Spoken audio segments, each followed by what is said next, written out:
For joining our clustering webinar on smart energy services today. I'm Thomas Maidonis. I'm a senior consultant at EGEN, which is part of the P&O Group, the largest innovation funding consultancy in Europe.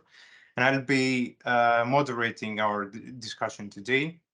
I'd like to start by saying that this event is the joint initiative of the SmartSPIN project, which is funded by the Horizon 2020 program. And it's joined by another 9 projects, so 10 projects altogether that are active in the fields of buildings efficiency and flexibility, demand-side response, smart energy services, digitalization, demonstration of innovative buildings technologies and business models, which I think are very, very hot topics at the moment, with the recent developments on the recast of both the Energy Efficiency Directive and the European Performance of Buildings Directive, which Sylvain Robert will talk a little bit more in detail later on. The aim of our event today is to really bring the partners of these projects and their networks together in one session in order to first of all, make ourselves aware of the work that is being conducted within those projects. And that's always, the first step to really further collaborate, create synergies. So that's exactly what we would like to see, some cross-pollination between those projects and their networks. And I'd like to also say here that today's event is the first of a series of 2 webinars. The second one will be taking place on the 17th of May, in the morning of the 17th of May. And I believe it's the same registration link that you've used to register for this first event. In any case, it will be reshared as the follow-up communication after our session today, so you will receive it again. What you can expect over the next 3 hours, we're going to start with Sylvain Robert from CINEA, who will give us the bigger picture, if you like, on the policy context and the institutional support. Luciano De Tomasi from the IRC in Ireland will present the SmartSPIN project. Sotiris Papadelis from Hibs Intelligence in Greece will present the Sensei project, which has closed recently. Johannes Slacek from the Johannes Kepler University in Linz, Austria, will present eCrew, while the Fresco and the Smart EPC projects will be presented by Juan Antonio Aranda from Circe in Spain and Milka Herbud from Regia in Croatia. So yeah, quite an international panel today and audience too, I believe. The project presentations will last for about 20 to 25 minutes per project, and they will be also followed by a 5 minutes Q&A at the end of each presentation. So please feel free to ask your questions in the chat using the chat function throughout during the presentations, and I try to really pick as many of them as possible. In the last part, the last 20-30 minutes of our session, we are gonna have a discussion on barriers and challenges to accelerate progress towards smarter and more efficient buildings and energy systems. What else do I need to say? Yes, important. Please make sure that your microphone and camera are switched off when not talking. The event is being recorded upon having, of course, received approval from our speakers. Um, and the recording will be made available soon after the webinar, as well as the presentation. So that's going to be included in the communication you receive afterwards. That's all really from my side. I hope you really enjoy your time today, and I hope you find this session fruitful. Um, and with that, I'm going to introduce Sylvain Robert from CINEA, who was kind to join us today and also actively supported the webinar through CINEA's channel. So thank you very much, Sylvain. And I think you can I can start with a short introduction. So Sylvain Robert is project advisor in CINEA, which is the European Climate, Environment and Infrastructure Executive Agency. He manages projects funded by the EU under the H2020 and Life Clean Energy Transition programs in the field of energy efficiency and sustainable buildings.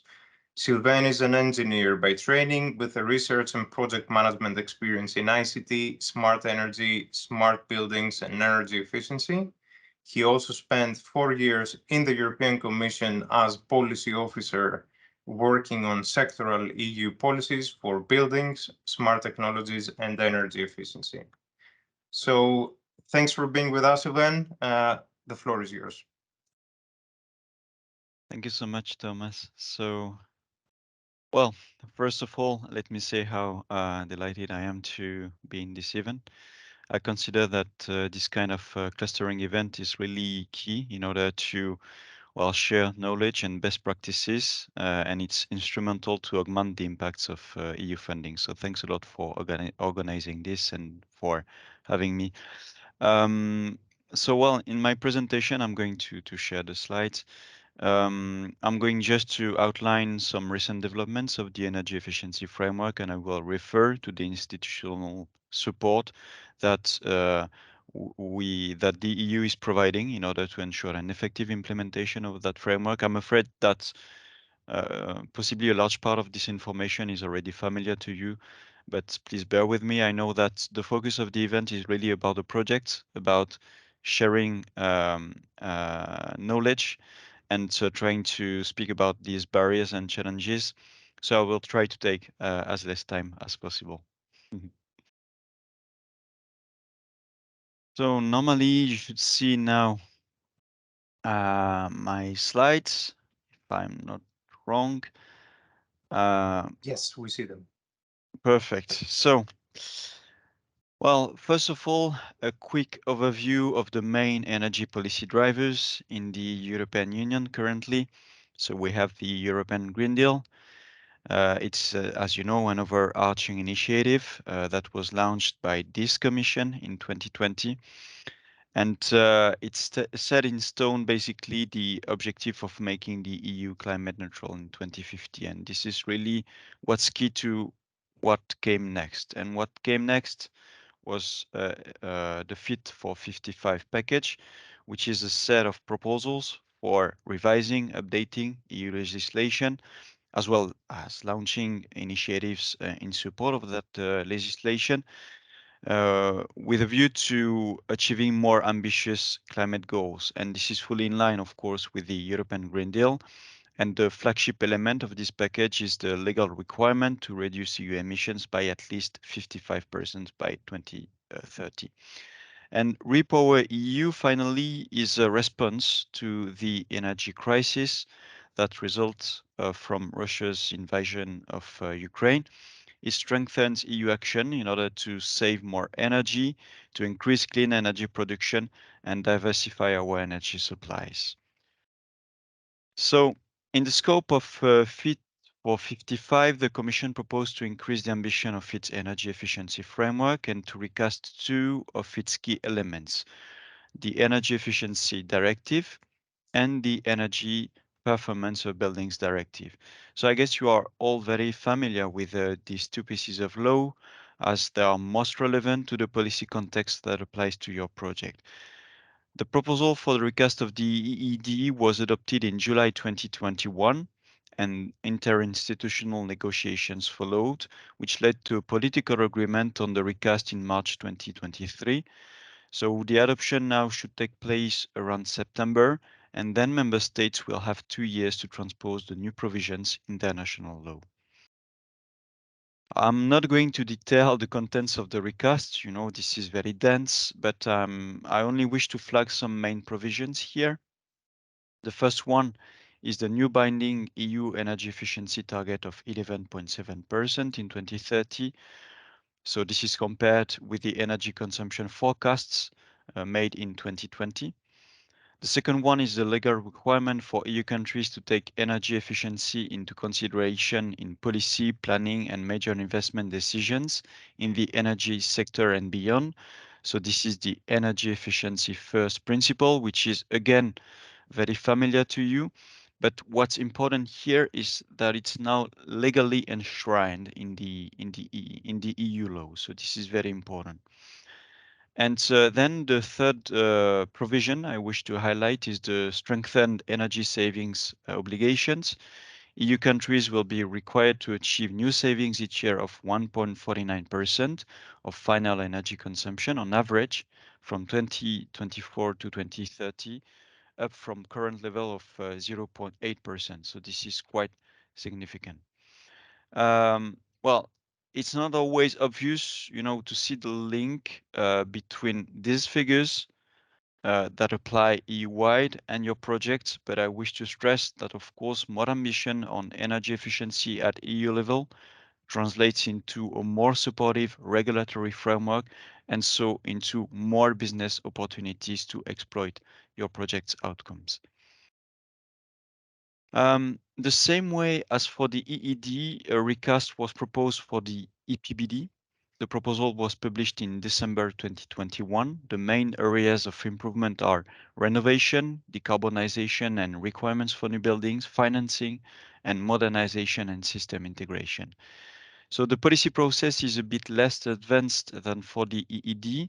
The Council of the European Union agreed on its general approach in October 2022. And the European Parliament adopted its report in March 2023. So now these tripartite meetings will take place in the coming month, and then we can hope to have a political agreement as soon as possible, and then a legal process towards adoption.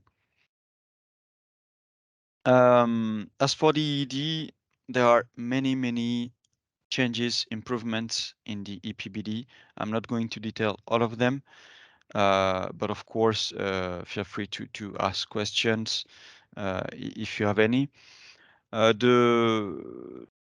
So I'm just going to draw your attention to a couple of them. One major part of this recast is the minimum energy performance standards. So it's a system basically to require the renovation of the worst performing buildings, so meaning those which typically have energy classes of F or G. And under the Commission's proposal, public and non-residential buildings would have to be renovated and improved to at least energy performance level F by 2027 and level E by 2030. And residential buildings should be renovated from G to F by 2030 and to level E by 2033. So yeah, I mean, this system, of course, all these provisions that I'm presenting are, tentative in the sense that it's the Commission's proposal, and the Parliament and the Council have, expressed their opinions. So, of course, we don't know what will be the final outcome, but just to mention that such a system would really be a major thing for energy performance of buildings. Then there is the introduction of zero emission buildings. So these are buildings with a very high energy performance, which energy needs are fully covered by energy from renewable sources on site or from a renewable energy community. So this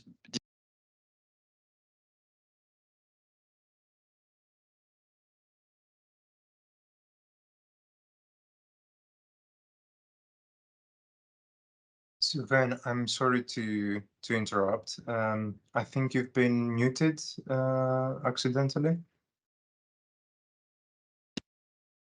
Okay, Yes, it we seems. just lost the last 5 seconds of what you were saying. Sorry, please continue. Okay, so maybe this is because of my keyboard, sorry.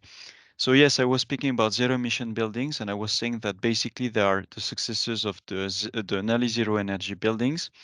And this level of performance under the Commission's proposal would be required for new buildings as of 2027 for new public buildings and 2030 for all new buildings.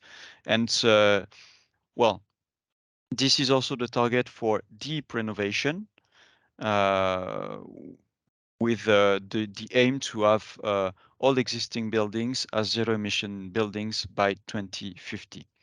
And then just to mention, to underline the life cycle global warming potential, so GWP, an indicator that quantifies the global warming potential contributions of a building with the consideration of the full life cycle. Again, this is quite a move because, as you know, the PBD currently addresses the energy consumption in operation.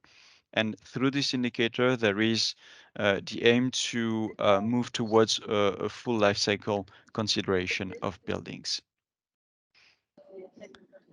So now I would like to switch to the next slide, but it doesn't seem to work. I'm sorry.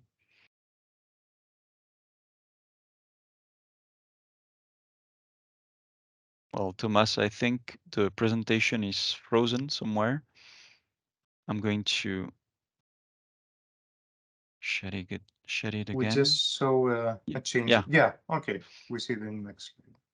Okay, so now briefly referring to the clean energy, to the Life Clean Energy Transition sub-program.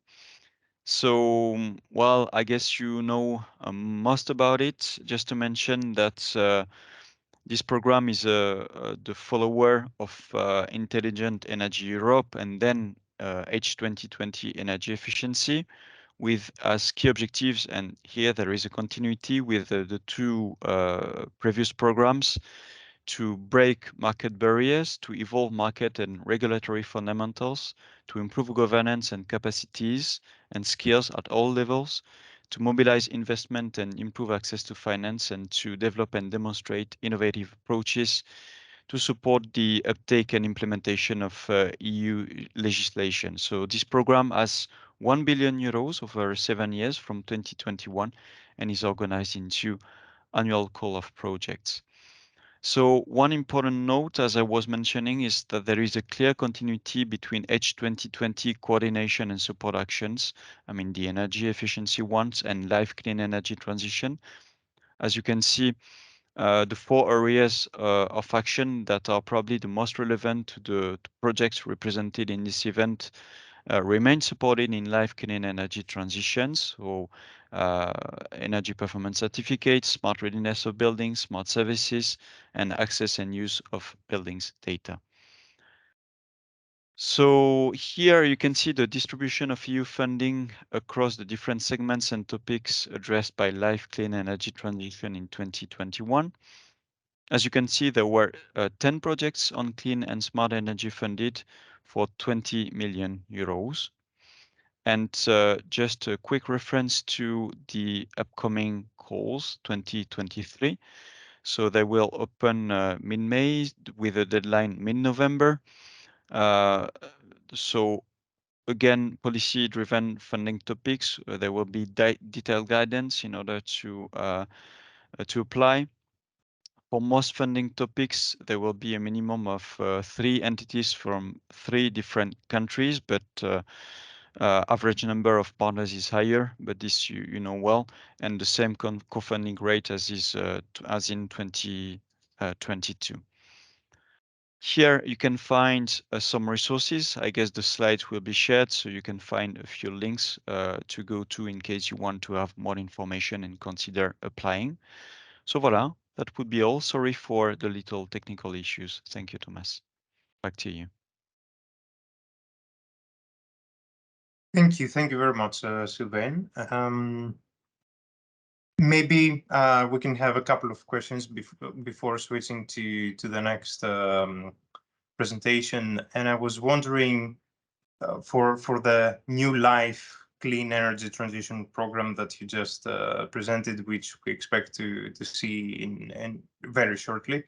Would you confirm that the priority topics in the new program are going to be like very similar to the ones we saw in 2021? Or do you expect to see any substantial changes there? Well, I guess you're fully aware that I cannot share any information before the topics are published. But you've seen the slide about the areas of action. This remain consistent, and this is a structure that applies to the whole program. So, well, indeed, you can expect that the key topics are addressed On a high level, in I this mean, of call. course, the details Yes, can change, and they should yes, change as progress is being made, and the of course. focus is shifted. Yeah, indeed, and the policy agenda, is quite dynamic, and life is a very policy-oriented program. I mean, life clean energy transition, and so we indeed have to take into account all the evolutions of the policy framework. Okay. All right. And then another question I had was with regards to the life cycle global warming potential that you mentioned in the recast of the new directive, of the old directive. Um, do you think this has the potential to be somehow connected to like a financial incentive for avoiding greenhouse gas emissions emissions like we see in industries, for example, etc., participation in the EU ETS somehow, etc., or is this not the intention the European Commission has at the moment? Well, um, I don't think I'm entitled to share. I mean, to say Okay. what would be the Commission's intentions. But what I can say is that again, it's quite a change in terms of scope because the Energy Performance of Buildings Directive for quite a long time has really been focusing on decreasing energy consumption in operation with a strict and voluntary focus on this phase of the building's life cycle. So seeing that there is now a provision, and there could be a provision because it's not yet approved, in the PBD that opens, the consideration of the full life cycle is already quite a big move, I'd say, from a policy perspective. I can only assume that, when you see soft provisions that are included in the EU laws, normally, gradually, it can move towards, stricter requirements. Of course, it's just, through my personal reading of how the policy context evolves. So considering that, now there is a strong link between, for instance, the prices of real estate and the energy performance as stated in the energy performance certificates, and this is going to be even stronger because now, for instance, in Brussels, the dwellings that are rented and that are FNG, they cannot have their rent increased this year. So this is related to the energy crisis, but this shows that indeed there is going to be a stronger link between how the energy performance is rated and how the price is set. And I can only expect that if it works for energy performance and if there is a move towards a consideration of the full life cycle, then this link could also exist for the full life cycle indeed. All right. Thank you very much, Sylvain. You're welcome. And with that, I think we can move to our next speaker, who will be Luciano De Tomasi from the IRC. Thank you. Luciano, feel free to switch your camera on. Thank you. Short introduction. Dr. Luciano De Tomasi has joined the IRC as Senior Research Engineer and Team Leader after more than 15 years of experience in research positions, including academia, public sector, and industry. Prior to that, he was a Senior Research Scientist at the United Technologies Research Center, where his role encompassed all the stages of research and development in buildings and district energy systems, with a particular focus on energy efficiency, innovative system-level control strategies, and optimization tools for energy-efficient design and refurbishment. He previously held the position of researcher in wind power and smart grids at the Energy Research Center of the Netherlands. He has held a postdoc position at the University of Antwerp, and he has received his MSc degree in electronic engineering and PhD from the University of Naples in Italy. So, Luciano, the floor is yours. Thank you, Thomas. And okay, so this presentation has the following outline.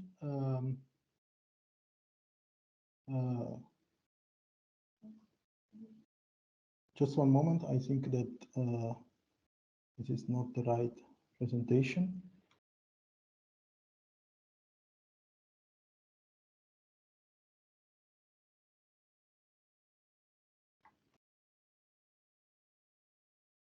I think I apologize. I have my this one. Okay, slow.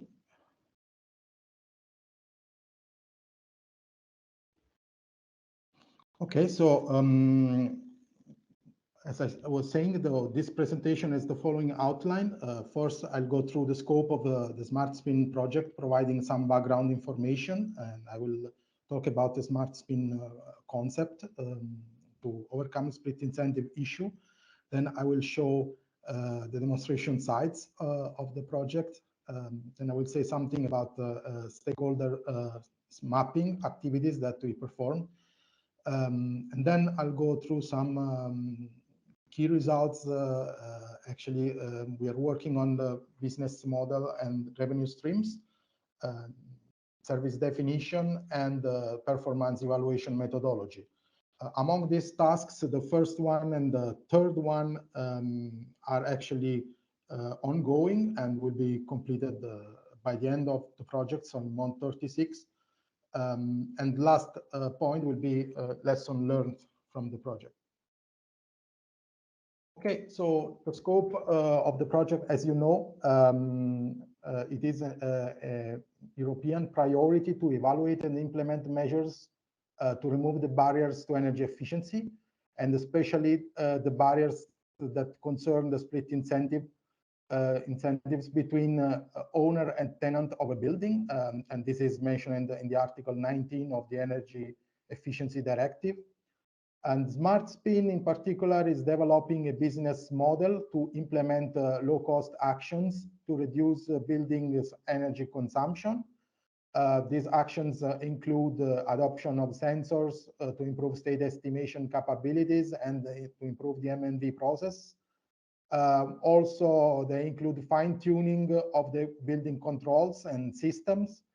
And the view of the project is to unify these energy efficiency measures to have a package that can enable to reduce the energy consumption of the building, improving energy efficiency when adopting the SmartSPIN business model.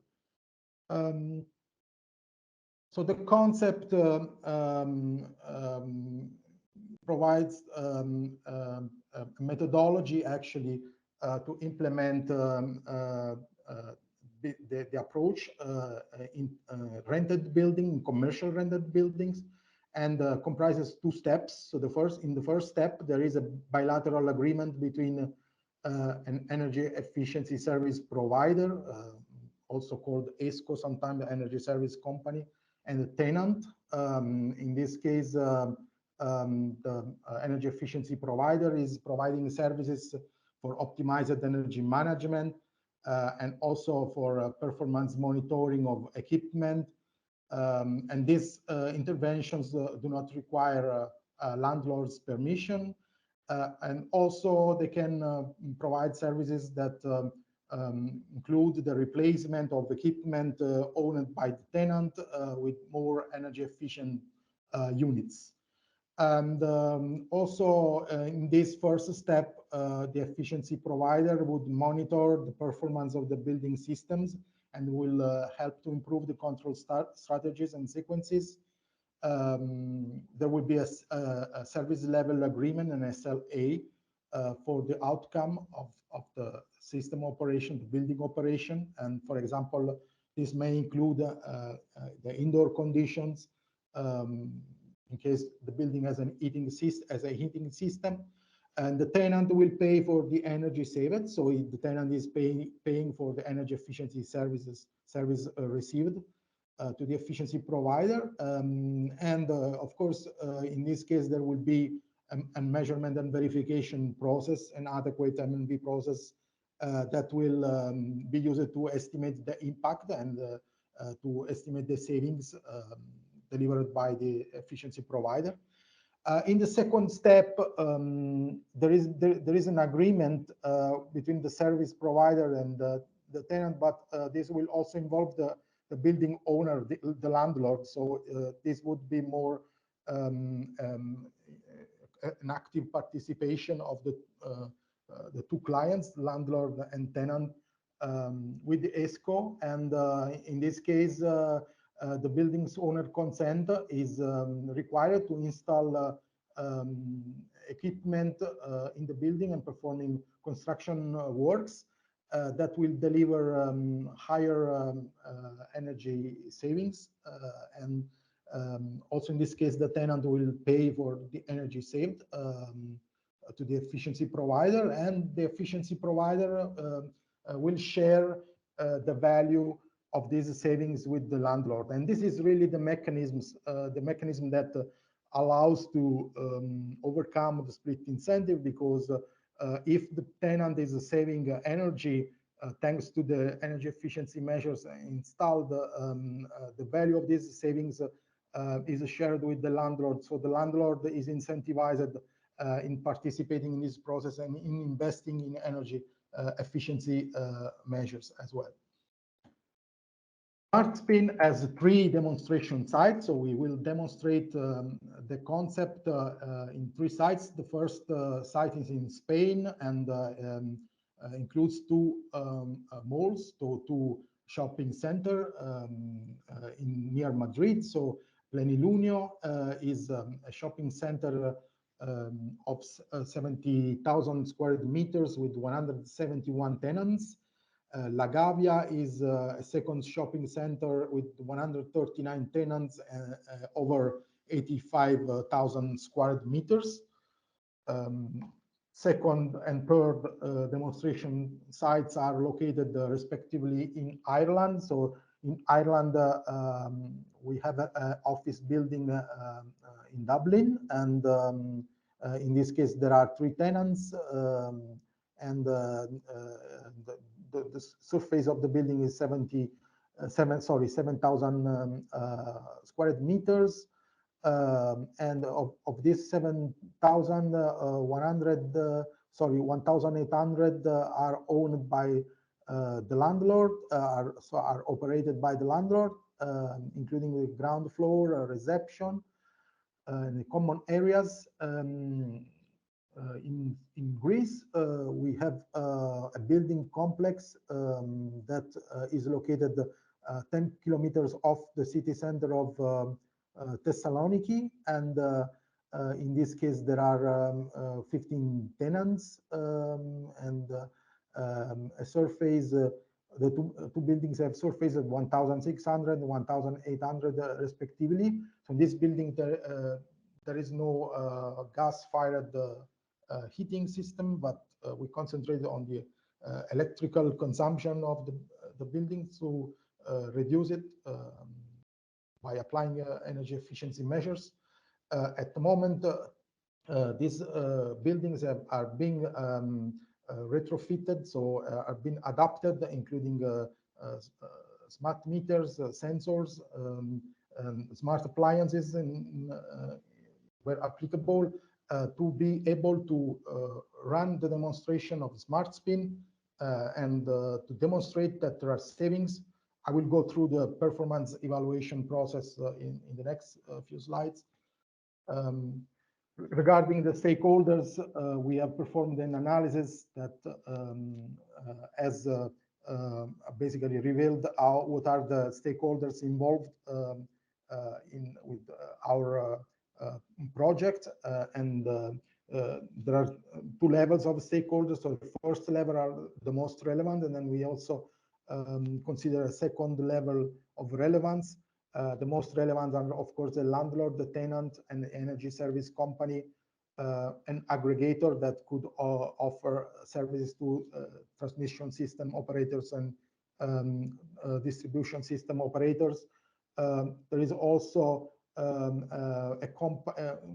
there can be company that develops energy services and provides energy services that works under the direction of an ESCO, and of course the energy suppliers that are still in place, so the traditional energy suppliers.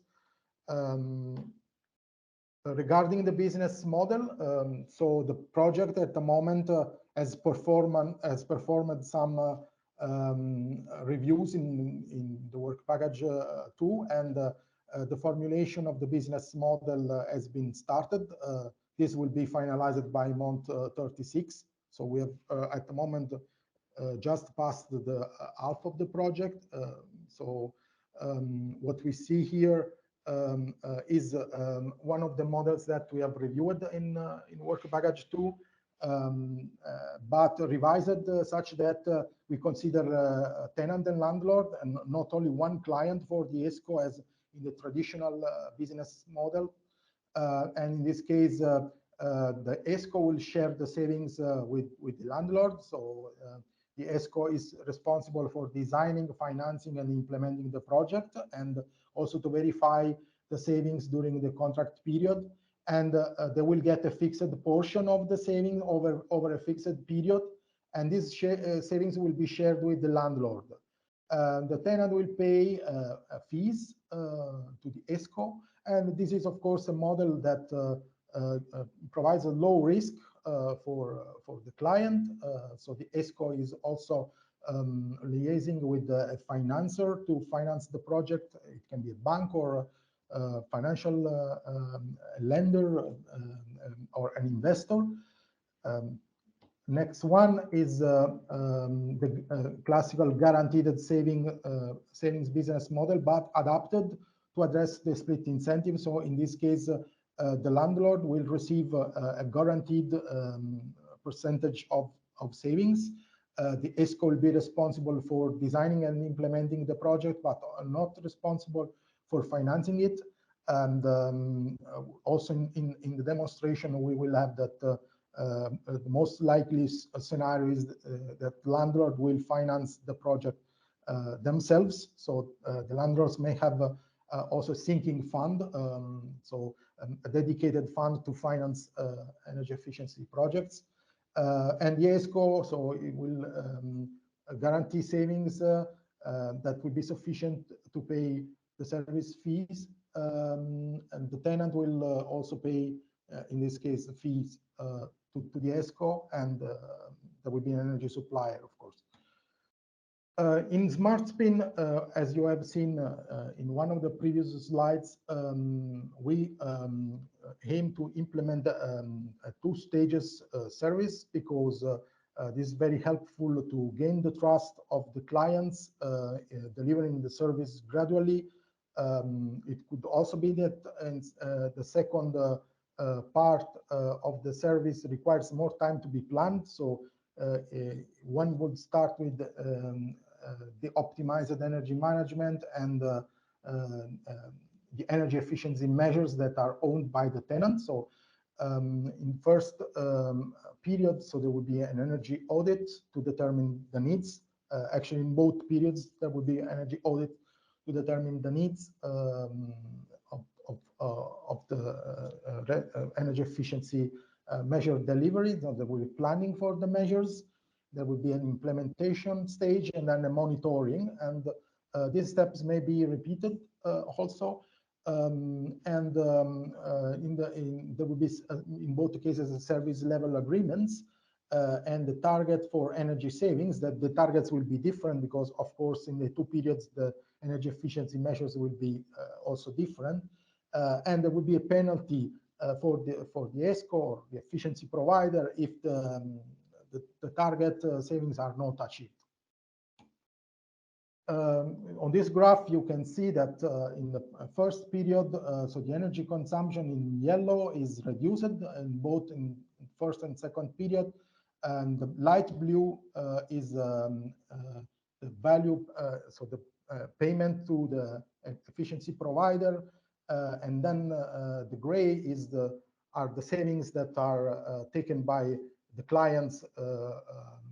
And in this case, you see that in the first period, because the measures are only energy management and equipment monitoring, there will be lower savings than in the second period. In second periods, there is a larger reduction in energy consumption, and the cost, of course, paid will be, the fee will be higher as well.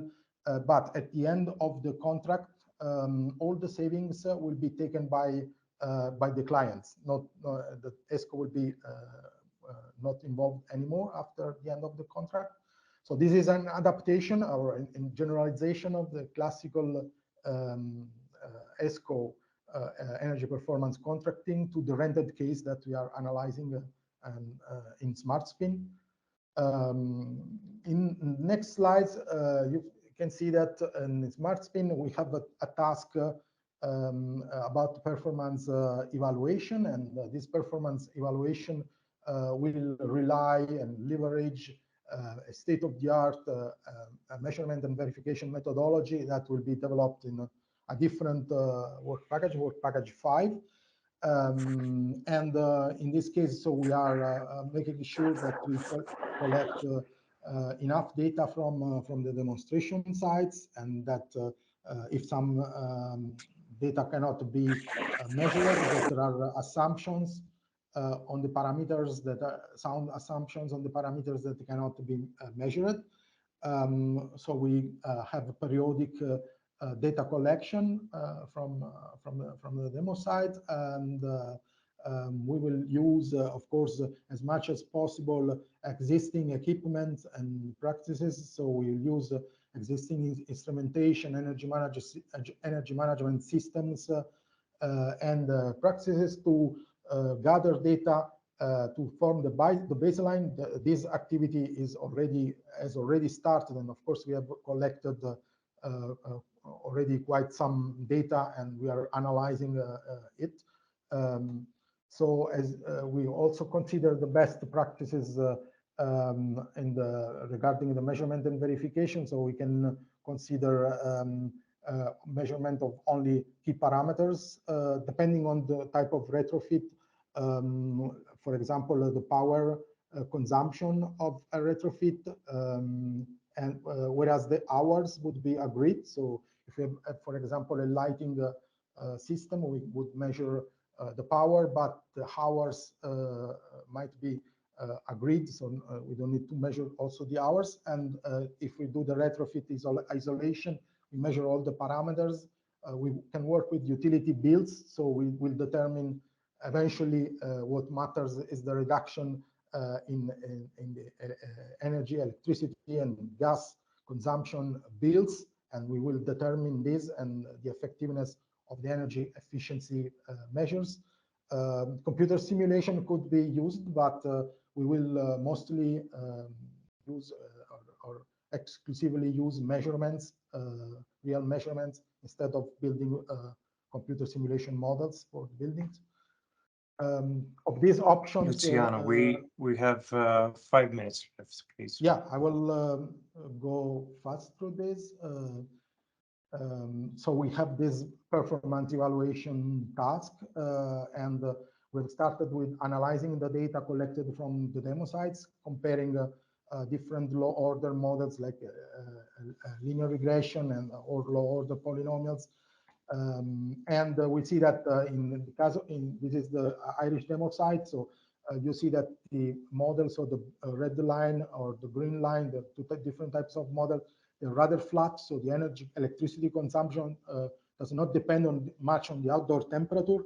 Whereas for the gas, you see that the line has a slope. So there is, of course, a strong dependency of the energy gas consumption with the outdoor temperature. This is what was expected because, of course, the heating system will require energy to operate during the winter. So in the impact analysis, we will actually adapt the baseline to the condition of the reporting period and then make a subtraction between the baseline minus the measured energy consumption, and the green area between the two curves will represent the savings. So this is the methodology that we will use to assess the energy savings. Of course, we need to have this line, so the energy consumption when the measures will be installed. Also, we are working on adapting the baseline to when there are changes to the outdoor temperature, so the heating demand will change between the measurement in the baseline and in the reporting period that hasn't come yet, but will come. Regarding the lesson learned, okay, we have a deliverable about key recommendations for the service.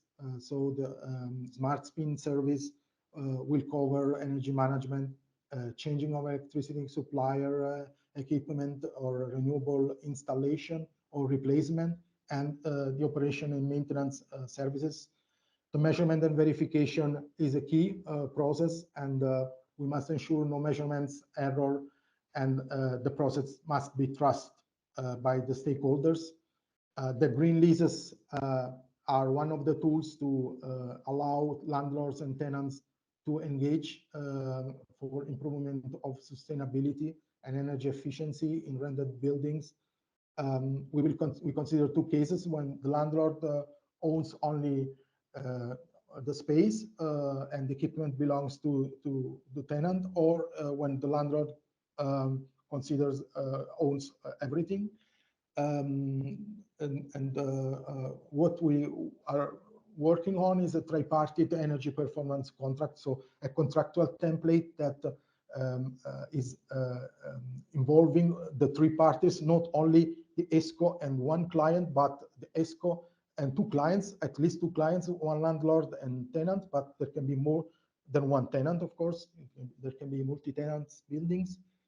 Sub-metering is something we are pursuing because we want to go toward the more fair billing of the tenant's consumption. So if it can be measured, it is better.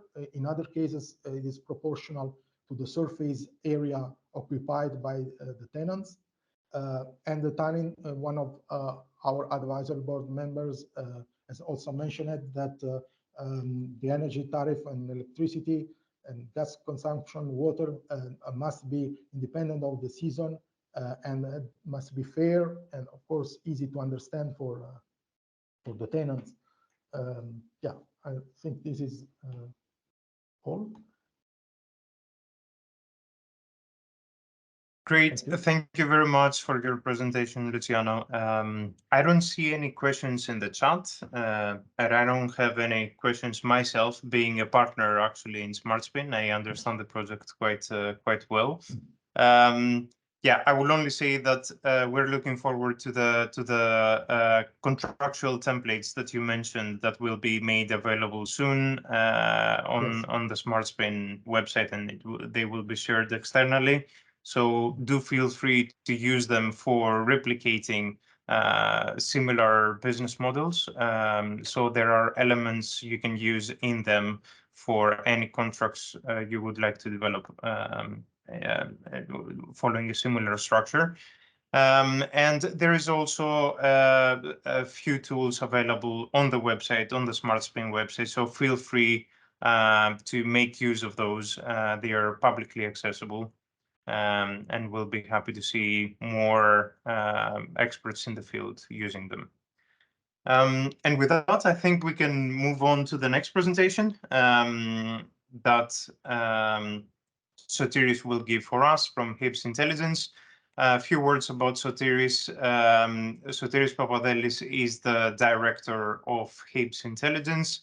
He holds an MSc in Mechanical Engineering from the National Technical University of Athens and has 15 years of working experience in both consulting and research and development projects. HIPS Intelligence provides software solutions for automated measurement and verification of energy savings, as well as automated transactions and risk evaluation of energy retrofits that are implemented through energy performance contracts. So, Sotiris, please go ahead. Okay. Can you see my screen moving? Yes, we can see that. Okay, so the project is the Sensei project. This is the list of the partners. IBIS was just one of the partners. The full title of Sensei stands for Smart Energy Services to Improve the Energy Efficiency of the European Building Stock. And it was mainly focused on energy efficiency. We touched very slightly the demand response and flexibility aspect. The duration was September 19, February 23, so it has finished 2 months ago, very recently. And what was the scope of the project? So from its inception, the project asked one question. If you look at the US and Canada, there are programs and pilots that apply the concept of pay for performance to reward energy efficiency. And the question was, okay, there are pilots and ideas there. Is it possible to replicate them in the European Union? And if yes, how this could actually be implemented? Now, the concept of pay for performance is intuitive. You pay something based on its actual verified impact. So if you say pay for performance for energy efficiency, you mean that you don't reward if you are willing to reward, if you have funds and you want to finance energy efficiency. You don't reward it based on expectations or ex ante calculations or costs incurred. You reward it based on verified impact, verified savings. I mentioned pilots in USA and Canada.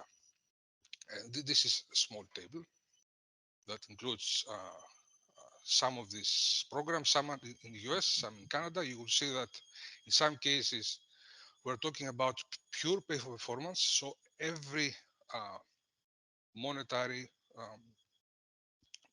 every grant, every subsidy that it is provided is based on verified impact. Sometimes it's hybrid. So some money are provided based on costs and expectations, usually before the investment. And then there is one part that is related to actual impact. There is a payment schedule, a price setting, contract duration. They don't last forever. There's no real reason to pay forever, 1 year or 2 or 5.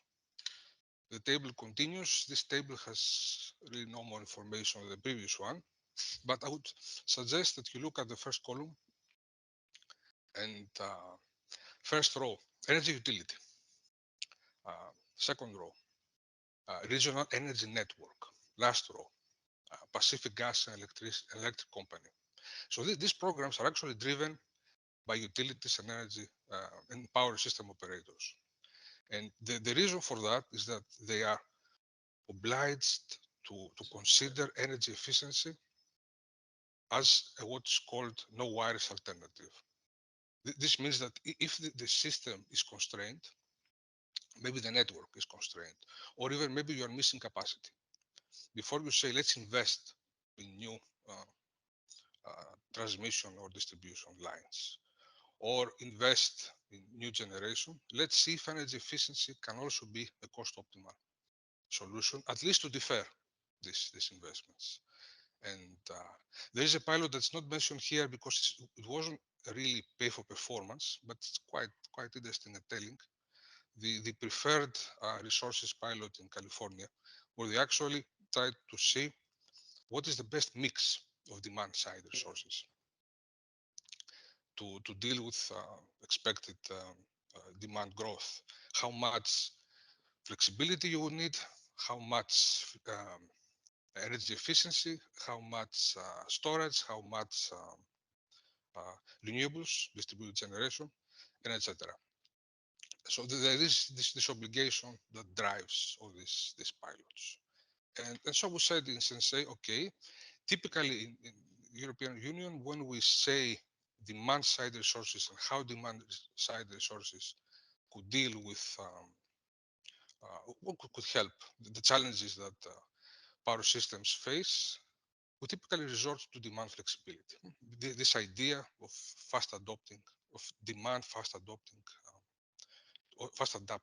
sorry, to generation. But we said, okay, let's see what energy efficiency can offer in this context. What is the role of energy efficiency, which is more persistent and maintained changes in power consumption, it's not constantly shifting, to a renewables-based electricity system. And the main argument is that if an energy efficiency project actually helps power system to either phase out old polluting power plants that are only kept commissioned for providing capacity reserves, or reducing curtailment of renewable-based power generation, then can be considered a grid resource, or we have used, in Sensei, a term, load-modifying resources. Now, two observations here. The first, the idea of phasing out all polluting plants is related to capacity markets. You have newly introduced capacity markets in Italy, France, Belgium, Greece wants to implement one. And the argument is always the same. There is some capacity that we need it, but not very often. So because we don't need it very often, it's not profitable, but we still need it. So we need to have a way to pay it to stay alive. So the idea is, okay, maybe energy efficiency can actually help in this direction. And if it can, then it should be rewarded similarly as this capacity is rewarded. The second observation is that to reduce curtailment of renewable power generation, you actually need to increase demand. And okay, you can have energy efficiency interventions that actually increase electricity demand when you have fuel substitution, where you move, for instance, from gas on oil boilers to heat pumps. How pay for performance links these two things, energy efficiency and the power system. The idea is that if an energy efficiency project offers value to the grid, then you can use pay for performance to reward it, or to offer a premium, some that tips the scales. Okay, if an energy efficiency project is economical, it will happen anyway. If it is not economical, it probably won't happen. But this premium may actually increase the likelihood of some projects happening. Why you need pay for performance? Because all the other alternatives, capacity reserves, demand response, are compensated based on their performance. They're compensated if they are there when needed. Sometimes if they are needed and they are not there, there's a penalty. So if you want to have energy efficiency treated equally to all the other resources, you have to pay based on verified impact and not expectations. Also, there is another important element in pay for performance, and that is that such programs create a market for aggregation.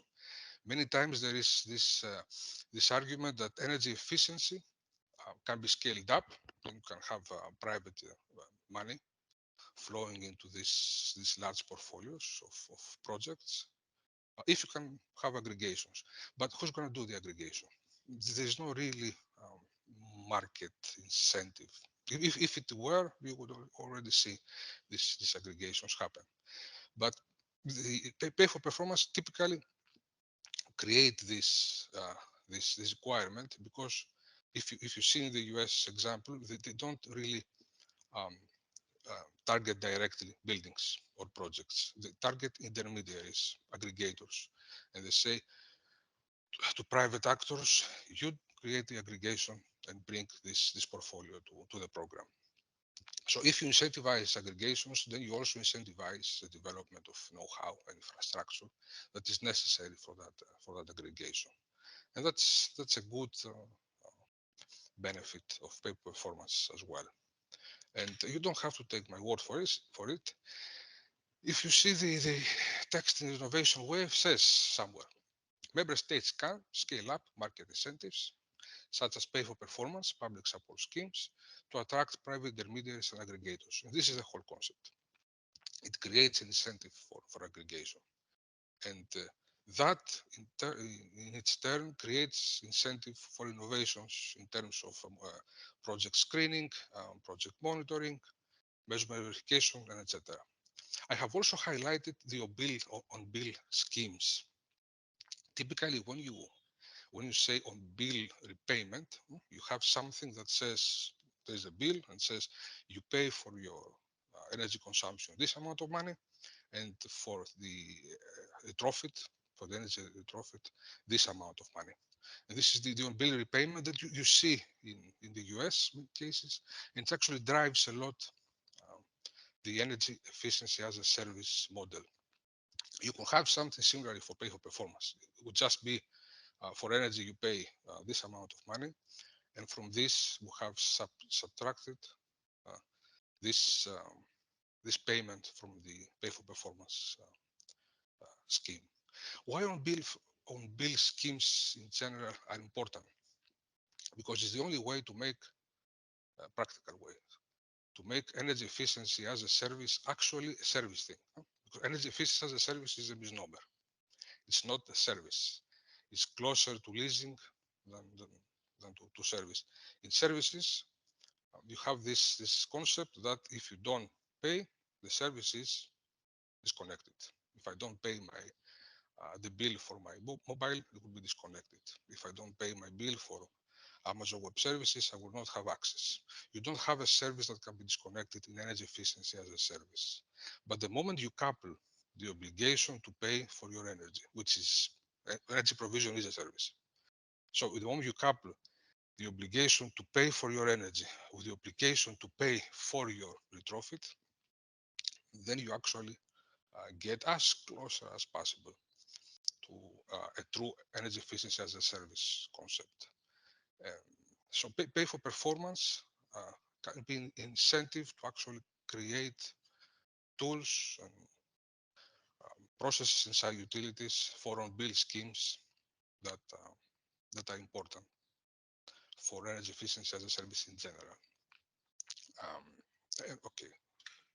Another thing, in the Save Energy communication, it mentions need to increase private financing for energy efficiency. That's obvious. Public money is not enough. And for that, examine possible additional measures to trigger further private investments through pay-for-performance schemes. And the thing is, pay-for-performance can actually help blend private and public funding. And we have in Sensei deliverables that show how this could actually happen. So that in some cases, the public money acts more as a guarantee than an actual payment.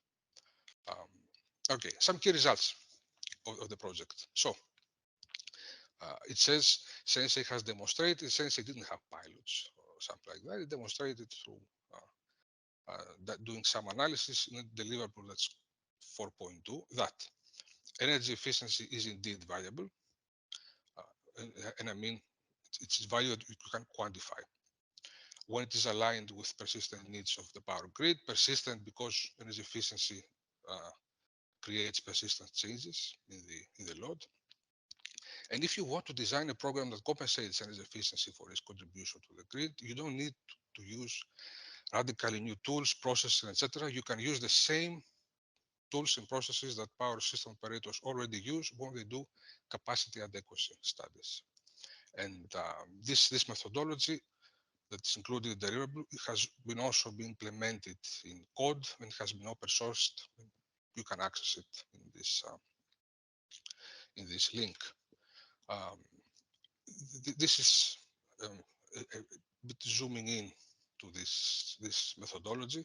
The idea is that we have created an indicator that tells you what is the value of energy efficiency for the project, for the grid, and the two things to take away from this. A is that in many hours of the year, energy efficiency does not really have value in terms of displacing capacity. In some cases, it does. In some hours of the year, it does. This means that energy efficiency, from the perspective of the grid, has a time-based value. And the second thing is that you have to cover all the cases where this displacement would be needed. And probably this cannot be done by a single project. So you need aggregations of projects with somewhat diverse changes in their load profiles in order to be able to reliably displace capacity that you only have there for reserves. Second key result. Sensei introduced this concept of pay for performance facilitator. Sometimes we call it facilitator, sometimes we call it aggregator. This is reflected in two different deliverables. One approaches this facilitator in a way similar to the EPC as performance contracting. I mean, facilitators that have actually helped create markets where they were introduced, like in Belgium.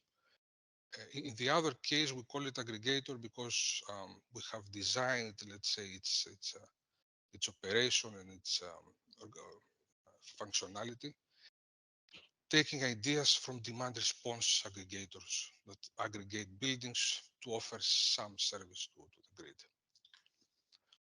And also we have developed a measurement and verification method that we say is appropriate for pay for performance applications. What means appropriate for pay performance applications?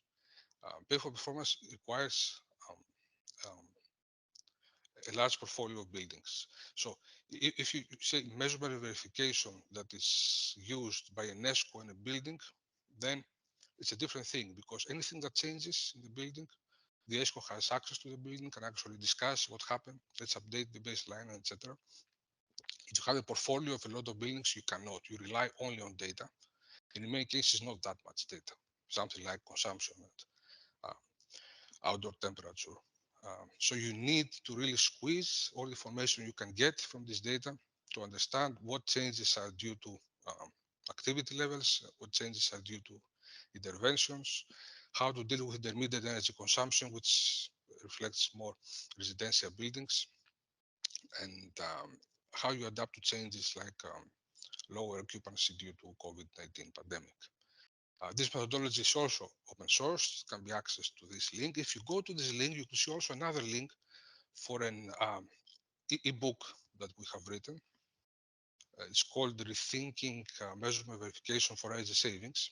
And it also explains the whole concept and demonstrates with different examples why it makes sense. And finally, some recommendations. If we decide that pay for performance pilots are a good thing to pursue, then some recommendations. One, ensure that has sufficient critical mass to cover loan transaction costs. Okay, if you just want to test measurement verification, for instance, and monitoring, you don't need a large mass. But generally speaking, if you want to test the whole concept, you need a sizable portfolio of buildings. Standardized energy trophy contracts in analogy to power purchase agreements. Earmark government guarantees to enable the bankability of the program. This is related to the case you actually want to blend private financing as well. So it makes sense to keep the public funding as guarantees.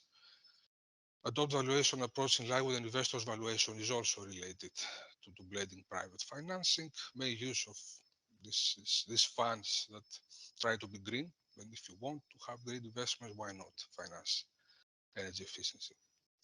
And also recognize energy efficiency as a valuable resource by utilities and system operators, mainly system operators, because system operators by themselves have no real reason and no incentive to consider energy efficiency as a grid resource. So you need some steering there, or some regulation that obliges them to consider it as such as well. And that's about it.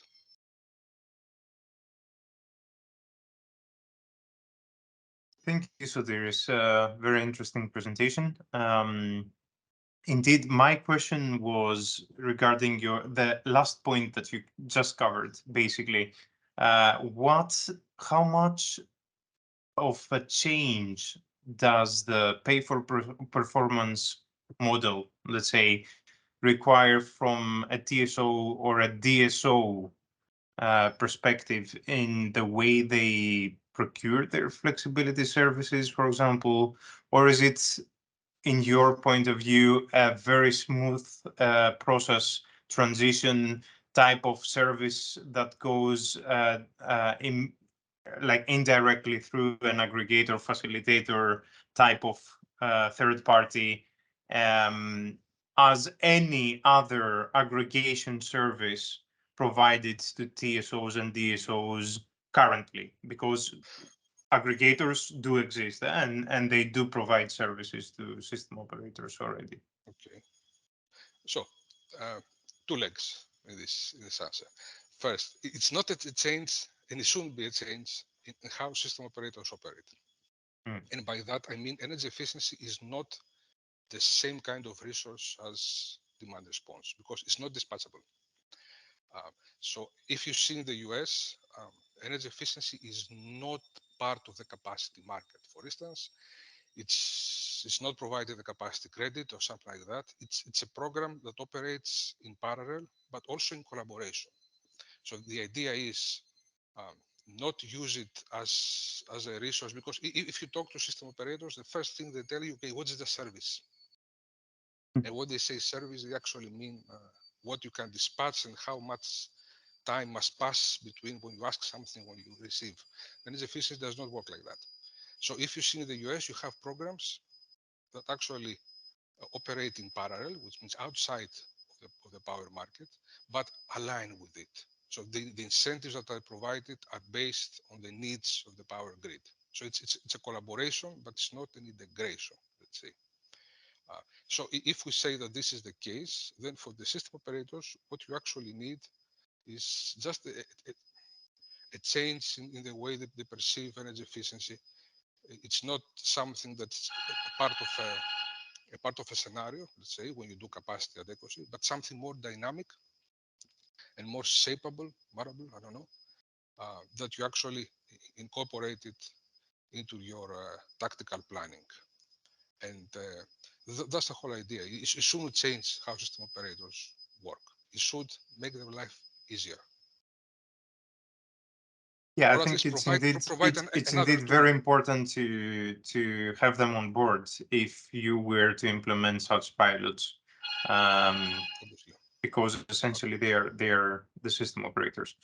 Nice, interesting. I don't know, are there any further questions by any of the attendants for Sotiris? If not, I thank you very much, Sotiris. And we can move on to the next presentation, which will be held by Johannes Slacek. Johannes, are you with us?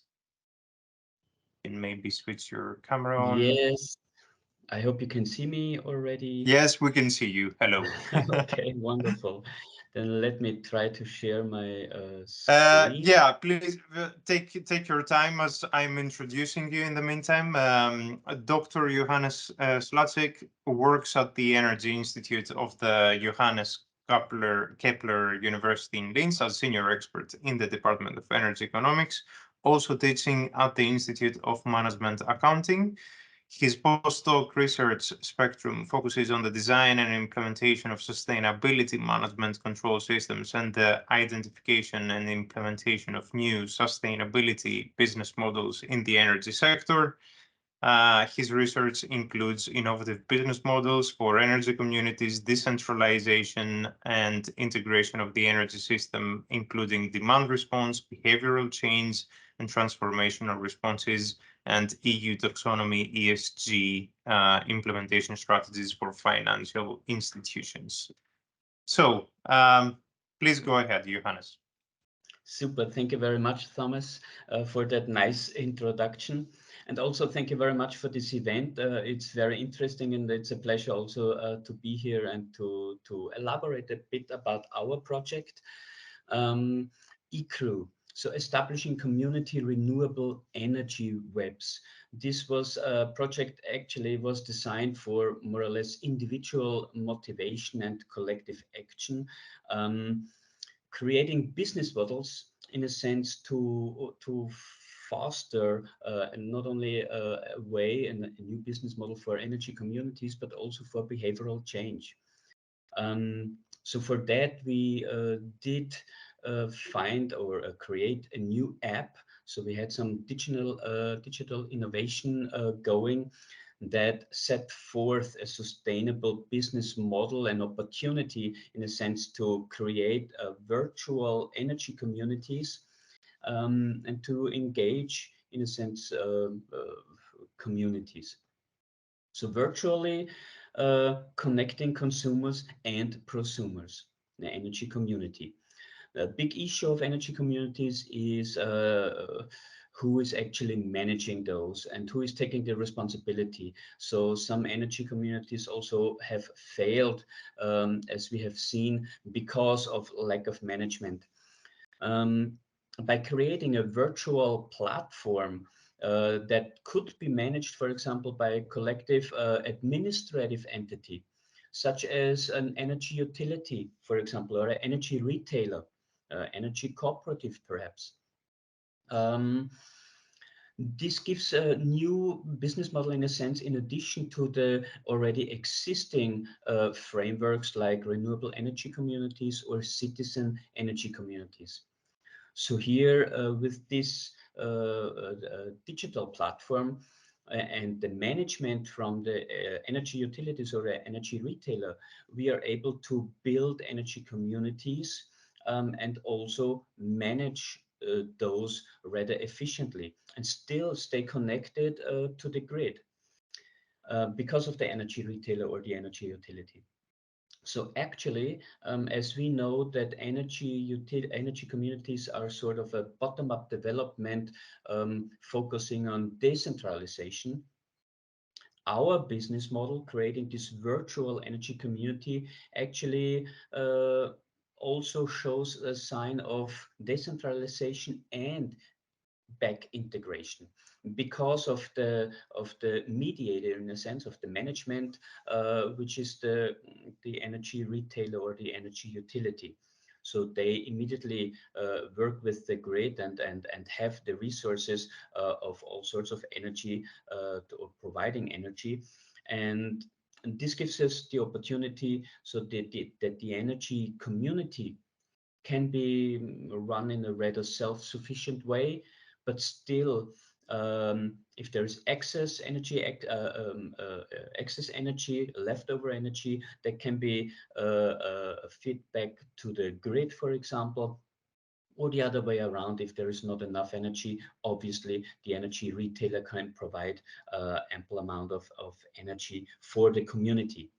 So digital platform is the base for this business model, and it has a further opportunity the way we designed it here, because with nudging or like push-up messages, we can literally sort of influence or manipulate the energy behavior of the crew members, as we say, of the consumers or the prosumers. Which means on a sunny day, for example, the energy utility could send out that today is a very sunny day. We have a lot of energy, excess energy within a community. So please turn on the laundry machine or the dishwasher or whatever now, because we have a lot of excess energy. And on the other hand, when the energy utility experiences some peaks, energy peaks, They can also send push-up messages. Hey, please slow down using excess or using any energy. Maybe you want to turn off your dishwasher or switch off the lights or whatever. For the reason that to in a sense as a demand response managerial task here, to lower this peak that the energy utility already experiences. So this gives some individual motivation and also some collective actions within the virtual communities that we are trying to present here and also to, in a sense, try to show. In addition, this business model also has a split incentive system. So prosumers very much have the incentive to share their excess energy because by contract they are also earning here some money in a sense, while the consumer can still save costs in the energy costs because they are purchasing again by contract from the community rather than from the grid or from the energy utility. So in the very end, this should be a win-win-win situation. A win for the consumer saving energy, also saving energy costs, for the prosumer who can sell their excess energy, and also for the energy utility or retailer who on the one hand stay connected to its consumers. So despite this decentralization, they are still connected to their consumers. And on the other hand, any additional excess energy within the community can be fed back into the grid. So this is some opportunity of getting some money back that can be sold on the market in a sense as a green energy by the utility itself. This is just a screenshot how our dashboard looks like, and we can visualize, or we did visualize here, actually the entire energy flows also within the crew. So one crew member or each crew member actually sees their own house and where is the energy coming from which prosumer, and how much energy, how many kilowatts do I actually use, how much is coming from the grid, and so on. So as I already mentioned, this is part of a demand side management potential, obviously, and with nudging, also with gamification, we managed to actually influence the energy behavior of the consumers or the customers. Johannes, may I interrupt you shortly? Certainly. Just a short question. Have you been changing slides in the meantime? Or you're only presenting the first main slide? Ouch, no, I'm changing the slides. Oh, okay, we don't see that. I thought you were still in your introduction. So okay, can you see them now? Yes, now we can see that. All right, I'm just switching slowly through so you have an idea, and this is more or less the dashboard. Perfect. And okay, now we see it. Yeah. Okay, I'm very sorry. I was not aware of that. Yeah, no problem. Thank you. Please go ahead. And this is thank you for pointing that out. And this is where I stand. We had a previous study, the Peak app, and here we realized with 2,500 participants that we were able, with this nudging and this gamification or this push-up messages, that we actually could influence the energy behavior. And this went to the point that with a particular a message that we sent that energy costs are extremely high, that literally everyone switched off their entire connection to the energy. So there was like at some point even a 0 kilowatt measurement possible. This showed us that there is a certain energy behavior that can be influenced. And the question is, of course, how long can this be influenced? For this Peak-up study, we managed to show that the study was for 8 months, and we showed that for at least 4 months, people stayed connected with the app, and also with their, in a sense, new behavioral energy consumption. So here in our eCrew project, we obviously try to aim for not only setting up this virtual energy community, but also trying to enforce somehow this energy consumption behavior for 2 points: to, on the one hand, save energy, and on the other hand, obviously save energy costs.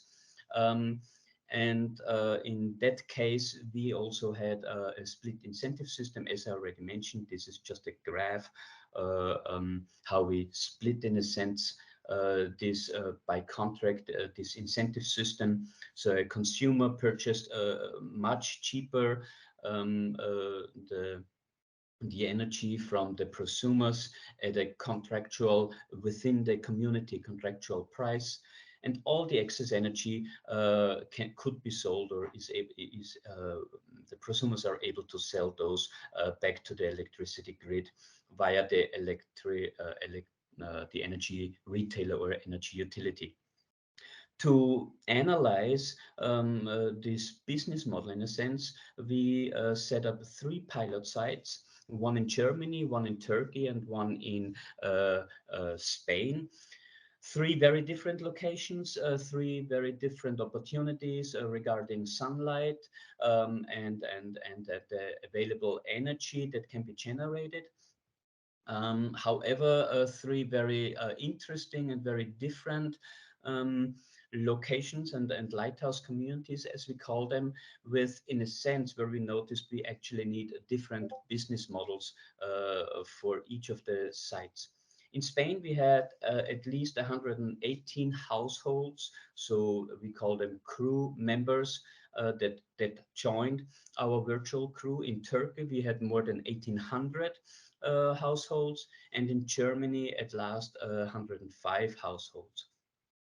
The different, or the barriers, the difficulties for us in designing a business model was actually the different regulative barriers, actually. So of course the European Union has a directive, but the national translation of that is very much different, and especially in these 3 nations we did experience some differences and at that difficulties. So for the consumer and also for the prosumer to really engage in that in that virtual energy community, they first had to understand actually this portal.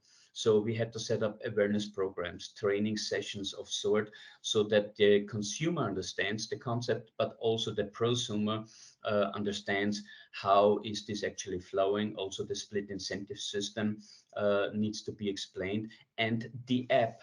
In particular, we had to raise awareness of how this app and how tracking the energy consumption, how it is possible to actually, how it influences the personal, the individual energy consumption. So there is a motivation to lower the energy bill, not on the one hand, but also the energy consumption itself. And on that app, we also you can also track who is like within that virtual community, who is like best, who is leading at the moment in energy consumption, who is like user also needing or consuming the least energy, and who is second and who is third. So there is some sort of a competition as well going on. And some crew members within the lighthouse communities took that more seriously than others, of course, but it was very interesting to follow. That was all due to awareness programs. And finally, we, towards the end of the project, obviously, we collected all the key performance indicators that we had set out to identify the success of our business models, and also the setup, in a sense, of our business models. So we had social key performance indicators that were targeting mostly how many members do we have, how is the app usage and the rate, how is the satisfaction of the customers, more in that aspect.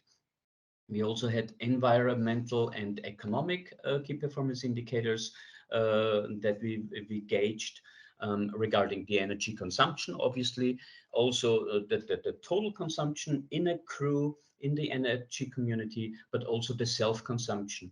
So here we also needed to collect the renewable energy generation, obviously, how many kilowatt were actually generated. Also the emissions that could be avoided were tracked. And finally, obviously, also the economic KPIs, namely the energy savings and also obviously the energy costs. So at that, I'd like to introduce you more or less to the three lighthouse communities, starting here with Spain. Here we had an energy retailer, that's an energy cooperative in Algenet, and they had 118 crew members at last. However, only 7 prosumers within 118 households. This is due to the regulatory frame in Spain,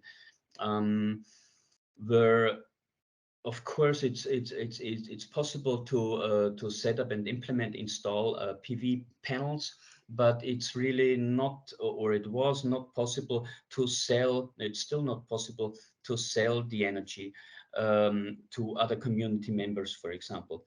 So in Spain, prosumers have only the possibility for self-consumption, obviously, to generate energy, or to share their excess energy with some of the neighbors. There used to be 500 meters within a 500-meter radius. Now it's fortunately 2,000 meter of a radius that they can share their energy, which means they cannot sell it, they can only share it. And here, of course, the point is, well, why should I share it to some person I don't even know?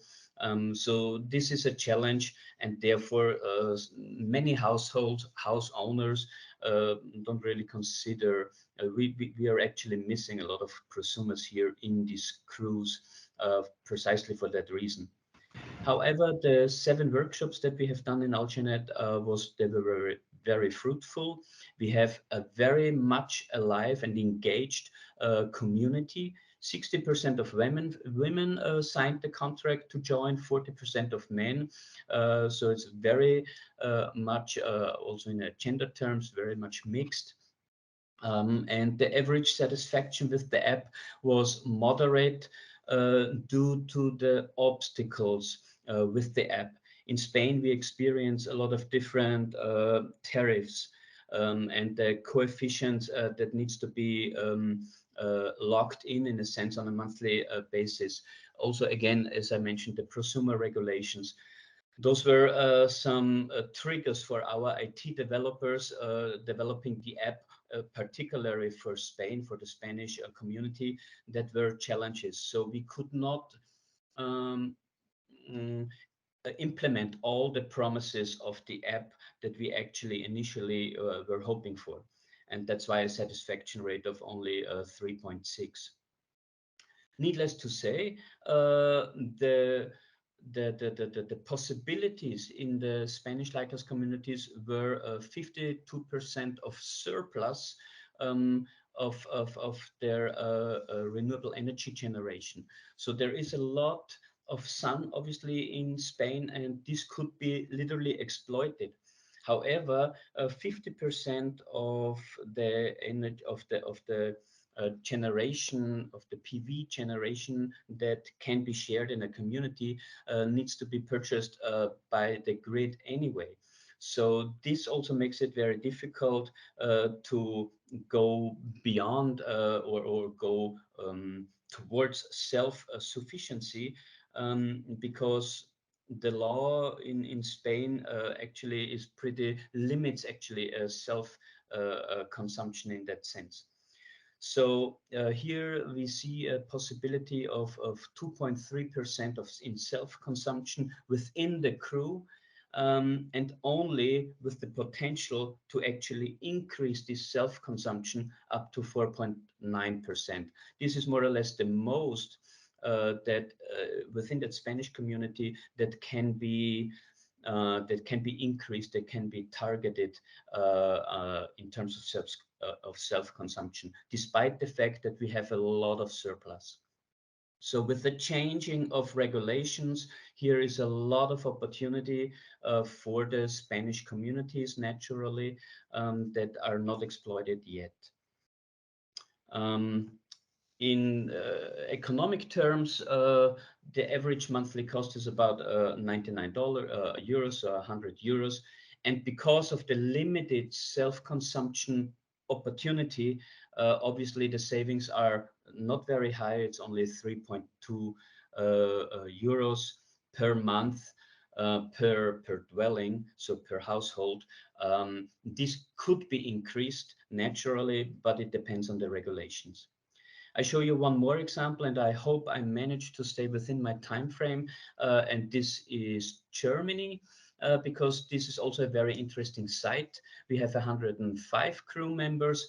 Here, a huge potential with 52 prosumers. So here we see an opportunity of a full self-sufficiency within a crew, however, is not exploited fully. Due to a lack of sun.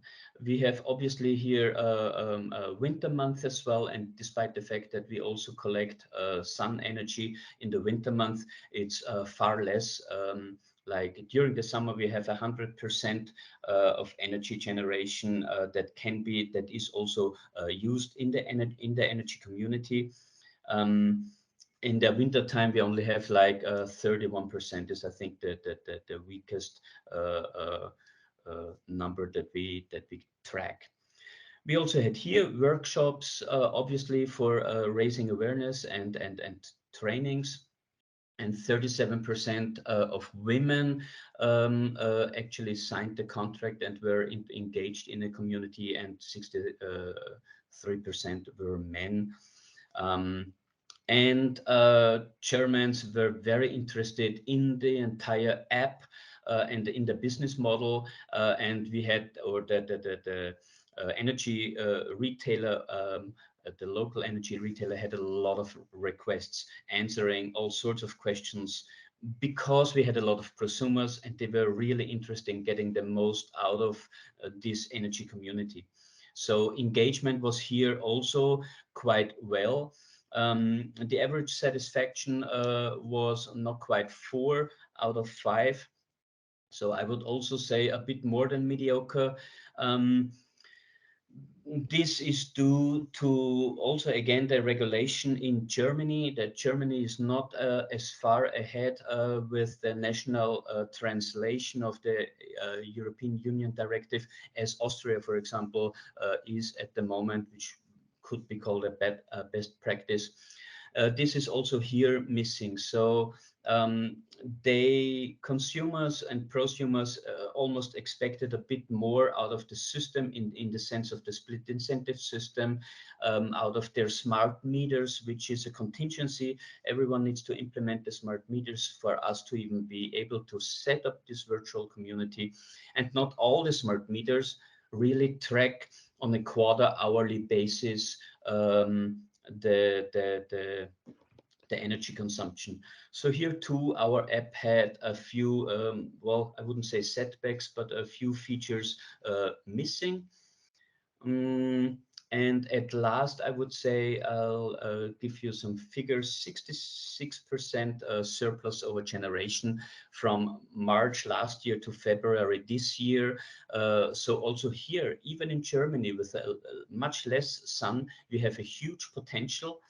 However, the exploitation, the self-consumption is already at 47%, mostly in the summertime. Obviously, in the winter, it's obviously less. There is a potential to increase that amount to 85%.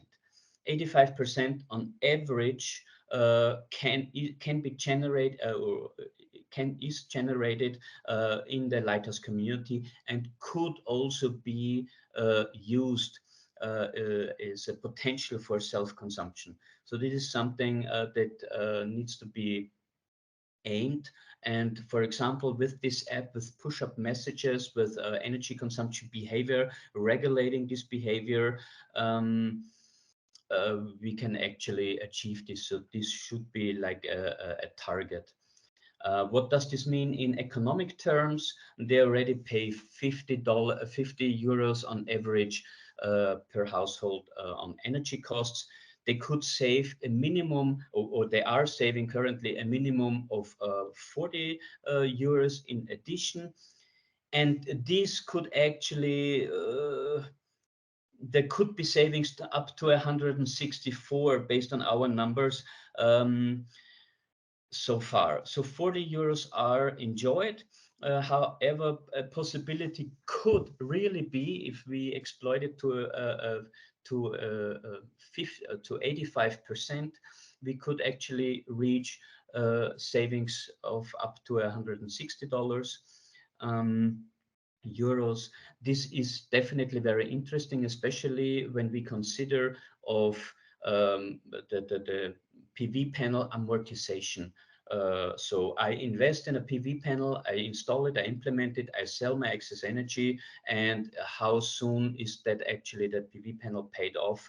Thus, how does this implementation or this installing the PV panels actually as an investment make sense? This is very reasonable here in Germany, as we see. And Turkey is a totally different story. They did not even have smart meters implemented, so that was most of the target. And unfortunately, that's the biggest crew, but actually we have the least numbers. So I'm leaving that for now, and I'm going right towards the learnings and the takeaways for the next couple of minutes before I finish. We realized that small communities are not really flexible enough to create or to generate enough energy. Large communities have a much better opportunity, however, are harder to manage, also for the energy utilities. So in this case, we figure about 100 members is actually a very good size for a nice crew. One energy utility could set up several crews, so they are not limited to one virtual crew, but about 100 members seems to be a very reasonable crew size. Training sessions and awareness programs are actually a must. This is very important for consumers to understand and to engage in the energy community, so to speak. Low PV generation communities have the maximum potential to reuse the energy surplus. The less prosumers that we have in an energy community, obviously, the more the excess energy will get exploited, will get used. The more prosumers, as we see in Germany, the more prosumers there are in an energy community, the more excess energy we have, which is not being used because of the different time frames. Not everyone uses energy all the time. So there is some sort of, and we're still working on creating that number.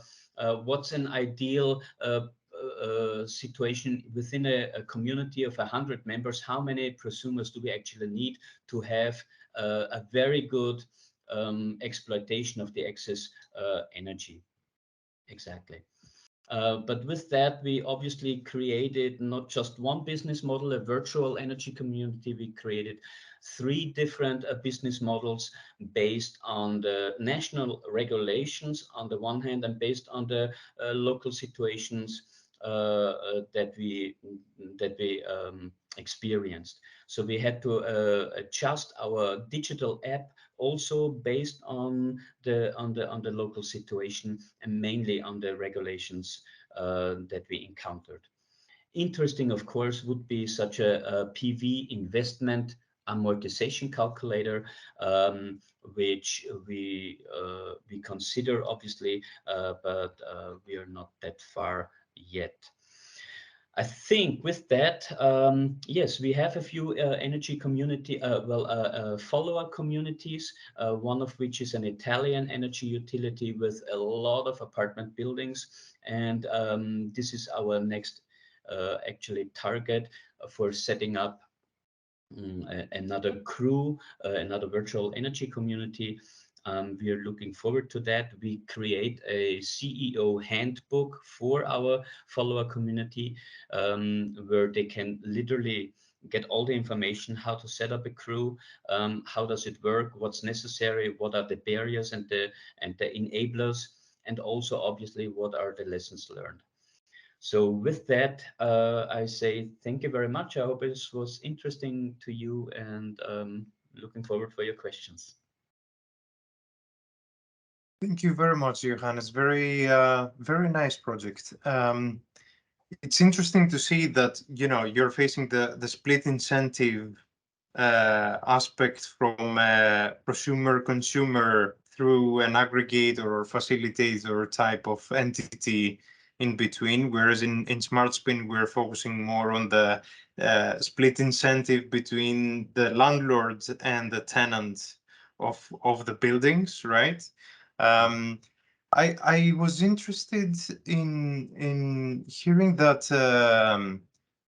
you had a lot of users opting in basically for providing or buying energy from their fellows in the same community.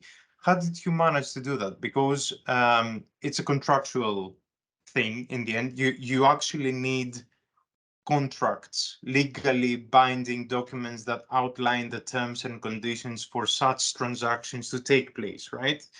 Because there are risks associated, so you need to be also secured in case, you know, etc. And also buying and selling, you know, needs to be in a framework, let's say, that is commonly jointly agreed between the members. Did you do that through the app, like where they had to just opt in and agree to terms and conditions, or did it go through their utility that embedded this type of interaction into the existing services they provide to their users? How did you manage that? So just using the app and pushing or having people join through the app would have been, I think, very difficult for us to get the people, and even let's say now the community members wouldn't have known who are the other community members and so on. It would have been very difficult to find appropriate crews. We were very fortunate that our lighthouse communities that joined the project were energy cooperatives. So as a cooperative, they already had their members, and they already, in a sense, tried to do the best energy service for their members, since it's a cooperative. So it was very easy. I believe it was very easy, especially in Germany and also in Spain, to get in touch with the existing customers that the cooperative already had. In Germany, we had more than 8,000 customers. In Spain, they had more than 6,000 customers at a time, and they just mailed out, listen, we would like to start a virtual energy community. We distribute a dashboard and an app, and this regards cutting energy costs and having more energy savings. Therefore, being developers using green energy, renewable energy. And based on that communication, many from their existing customers, they have joined obviously the virtual energy community. Now, for example, in Germany, Haßfurt, that's like in Bavaria, they already had existing customers, but then a lot of people, house owners, bought their own PV panels. So already they are not using anymore as much energy from the grid or through the energy cooperative, through the retailer, as they used to. So for Hansford, it was very important to set up this energy community, to stay in contact with their customer and see how this develops, whether or not it may become a business model, maybe even a valuable business model for the energy cooperative, for the energy retailer. And indeed, they're very happy with the results of our project. So they are eager to continue that, and they're working with the IT developers to grow their energy communities.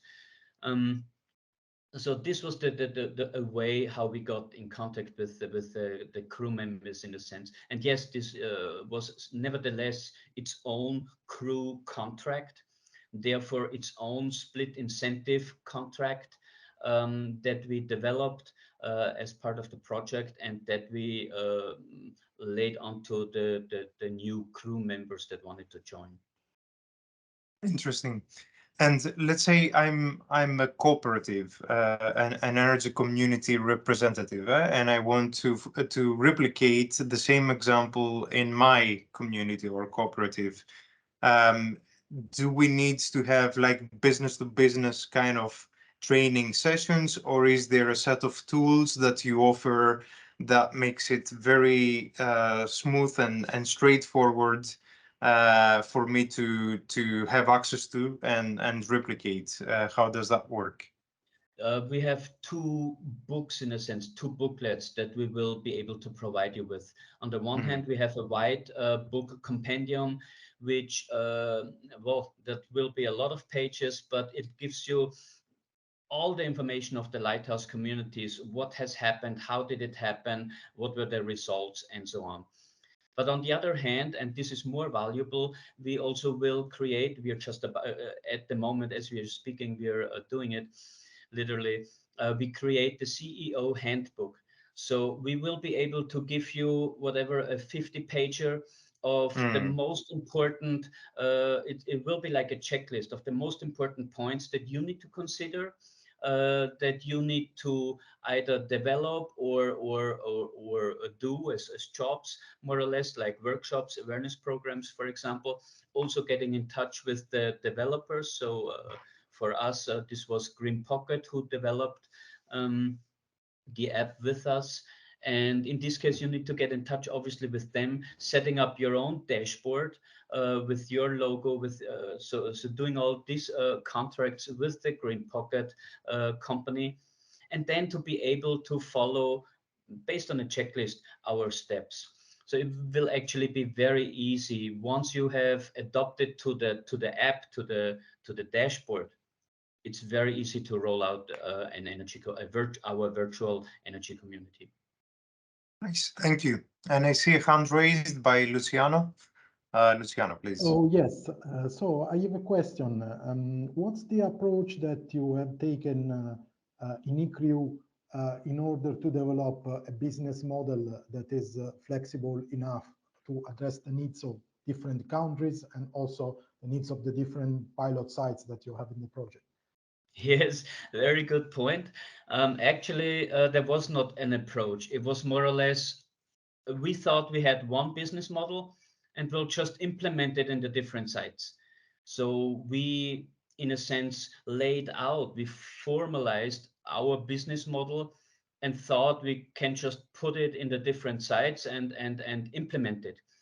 But then, as we wanted to implement the business model itself, we realized that this is not possible, that we have certain regulative restrictions or challenges, hindrances that were not possible to take all the business model angles into consideration.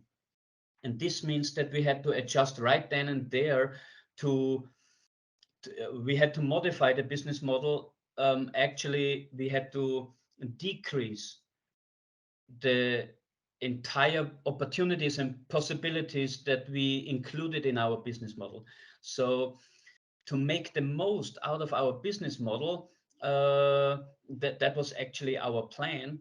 to get the most individual motivation for energy savings and for changing the energy consumption, but also in that sense the collective action, so that the entire crew shows an amazing amount of energy savings and also savings in energy costs. Therefore, that was in a sense we had several features in our app that supported that.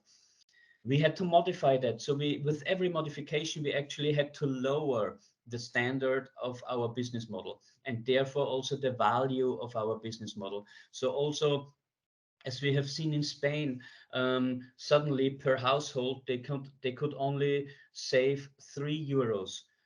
In Germany, they were able to at least save €40 per month. So the business model was much more, or is much more valuable in Germany, obviously, as it is currently in Spain due to regulations. So we had to modify it. That means lower the value of our business model, but still, those are business models that actually create a value. We create a value in saving carbon emissions. We create value in a social aspect, creating a community that works together, that actually show at least moderate satisfaction with the app and the dashboard. And we create energy savings. And this is not yet, we have not yet targeted these push-up messages. So to literally influence and manipulate the customer in their energy behavior, you're just about in doing that. So that has not really yet been enforced. So there is still a lot of potential of making this business model even more valuable. Thank you. I hope this answers your question. Yes, thanks. Very nice. Thank you very much, Johannes. I don't see any further questions in the chat, which means we're ready to move to the next presentation, which will be the Fresco project focusing on business models for innovative energy service bundles for residential consumers. And I believe we have Juan Antonio with us today. Hello, Juan Antonio. Hello, good morning. You can start sharing your screen. In the meantime, I'll shortly have a short introduction. Juan Antonio is an industrial mechanical engineer by the University of Zaragoza and PhD on energy poverty.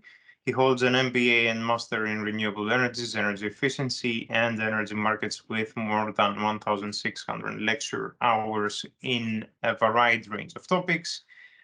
He brings a broad experience of over 24 years at private companies. And since 2010, he works at CIRSE in Spain as project manager in several R&D and EU-funded projects in the energy field, efficiency in companies, public administration, eco-efficiency, renewable sustainability evaluation, and circular economy. So, Juan Antonio, the floor is yours. Yeah, thank you very much. And thank you for giving us this opportunity to take part in this interesting event. So at least for me, it helps me to see that we are not working alone, that many projects are involved in this common effort of decarbonization in the European Union and working on very similar things. Hopefully, everyone will contribute with a small part to this final target of the decarbonization in Europe. Yeah, most of the presentations before looked very interesting to me, and especially I also work with Johannes in the ECRU project, so I'm very familiar with it, and it was very interesting for me too. So let me now show you. I hope you see my screen. Let me show you what the Fresco project is about, which consists on the definition of new energy services and business models, also addressed for the residential sector. And the innovation is that we are focusing or designing a kind of pay-for-performance approach similar to the Sensei project, and trying to create smart services that leverage from the massive usage of data to diagnose, make forecasts and analytics for a better usage of energy in the residential buildings. So we have now problems with the current EPC models in the residential sector. This EPC model or energy performance contracts from ESCOs are widely spread in commercial or tertiary buildings, but not in the residential sector. A number of barriers now hinder this deployment of EPC contracts in this sector, like the small size of the buildings, the low absolute saving potentials, the high transaction costs, the problem with the owner-tenant issue, the currently low generation and storage levels, and there's usually the low smart readiness index in a residential sector. So currently, the problem is that EPCs are not really taking their room in this sector, and we cannot leave this large sector out of the decarbonization targets because that's a huge amount of energy, more than 40% of the European Union's energy that cannot be left behind. So we need to involve this sector, and currently there is no active participation of users and a limited participation in demand response programs from the residential sector. So the proposal from Fresco, which is a project that is not finished yet, we are still 6 months ahead for the end. So is to set up a new innovative hybrid system of energy services that are paid according to a pay-for-performance approach. So that tells us that we should measure this performance in an accurate way to measure both cost savings, it means efficiency services performance, and revenue creation through the participation in available market demand response and flexibility markets. So this is a challenge in which we are currently working 14 partners from different European countries. And the main idea behind is to combine both savings and demand flexibility services. It means to obtain a combined revenue, which is partially paid from demand response markets by the provision of services to the grid for grid congestion, grid operation, optimization, and also from the efficiency side, from the savings made through the smart services. So these two types of revenues combined together to make to pay back for the necessary investments is what brings paybacks down and makes these pay-for-performance new services more advantageous and more interesting in the residential sector.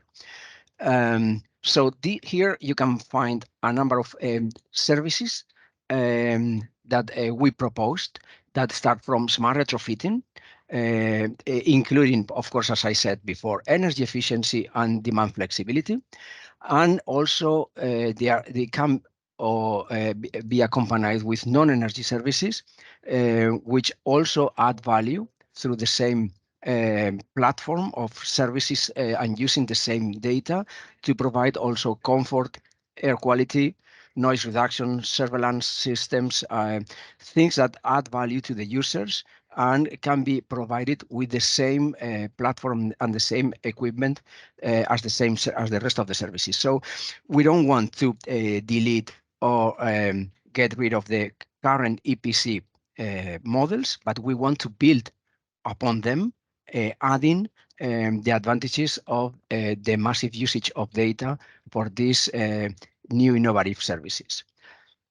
So how do we do that? So we need to measure. We need to see what is the performance of our services in order to involve users and be paid according to this performance.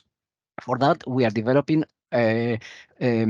a hybrid PMV methodology, which is actually the combination of two. One, to measure efficiency from a holistic point of view.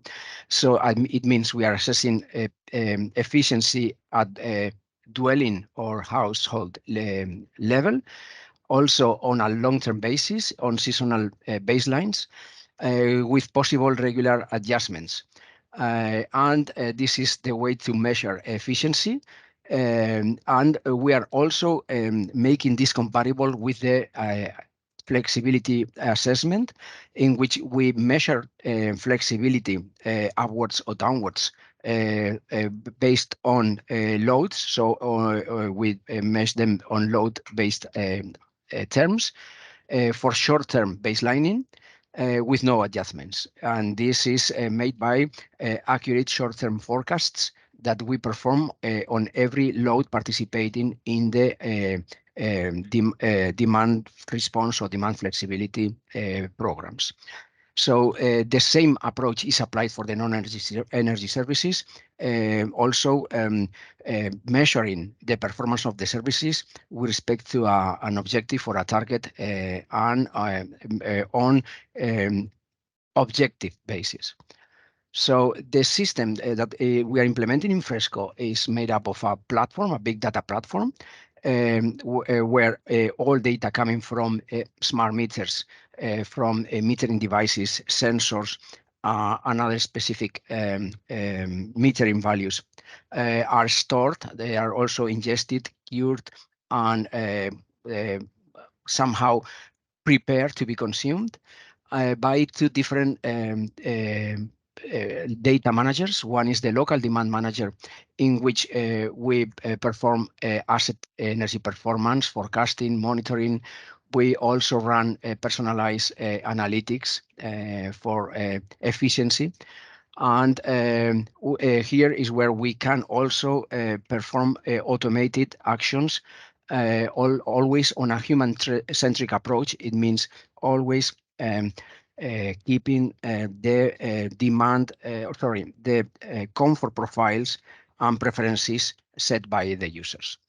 On the global demand manager, we provide information to energy service providers, both ESCOs and aggregators, giving them information about the energy management, about the self-consumption, to optimize self-consumption on a portfolio basis.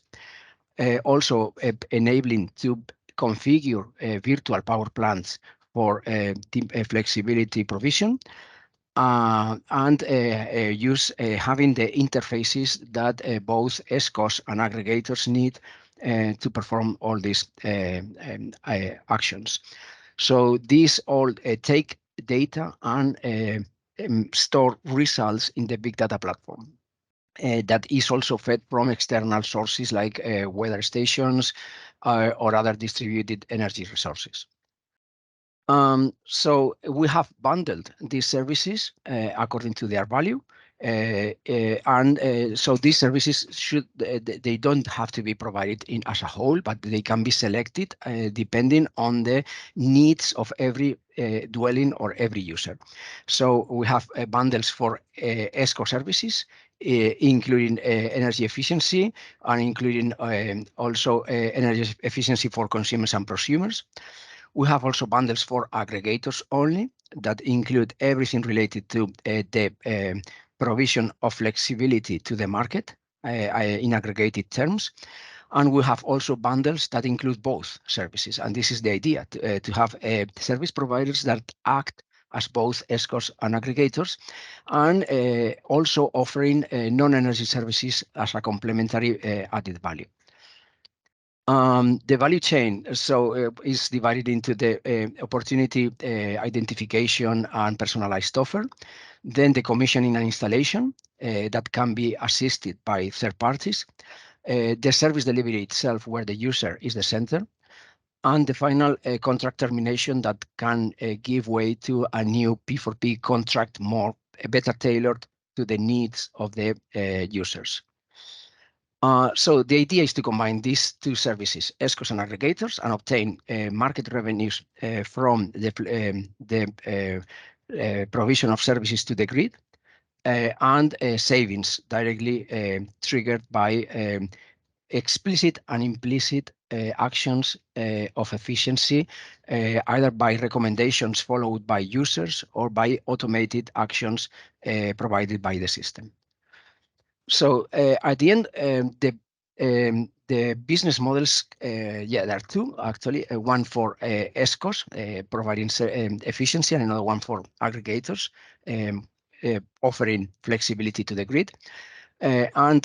So we are changing our initial point, which with a baseline energy cost, into a final optimal situation in which we reduce the energy cost due to the efficiency actions. We include the operational and maintenance cost of the new system, which is low, and we get some savings in blue in the chart that are used to pay for the services to the ESCO, whereas another portion of it is directly enjoyed by the users as direct savings. On the green side, you see as a negative costs, or which is actually revenues from the market. We have also this flexibility trading in open available markets, where part of this retribution is enjoyed by the aggregator for their aggregation services, whereas the rest is directly paid to the users for the provision of this flexibility to the grid at the time and on the quantities that is requested. So just to cut it short, the business model for ESCOs includes the efficiency services and the payment of the fees by the user, whereas a third party or the ESCO themselves can provide the installation and maintenance of the system. Whereas we have also come up with the adequate model canvas that I'm not going through to save some time in the presentation today.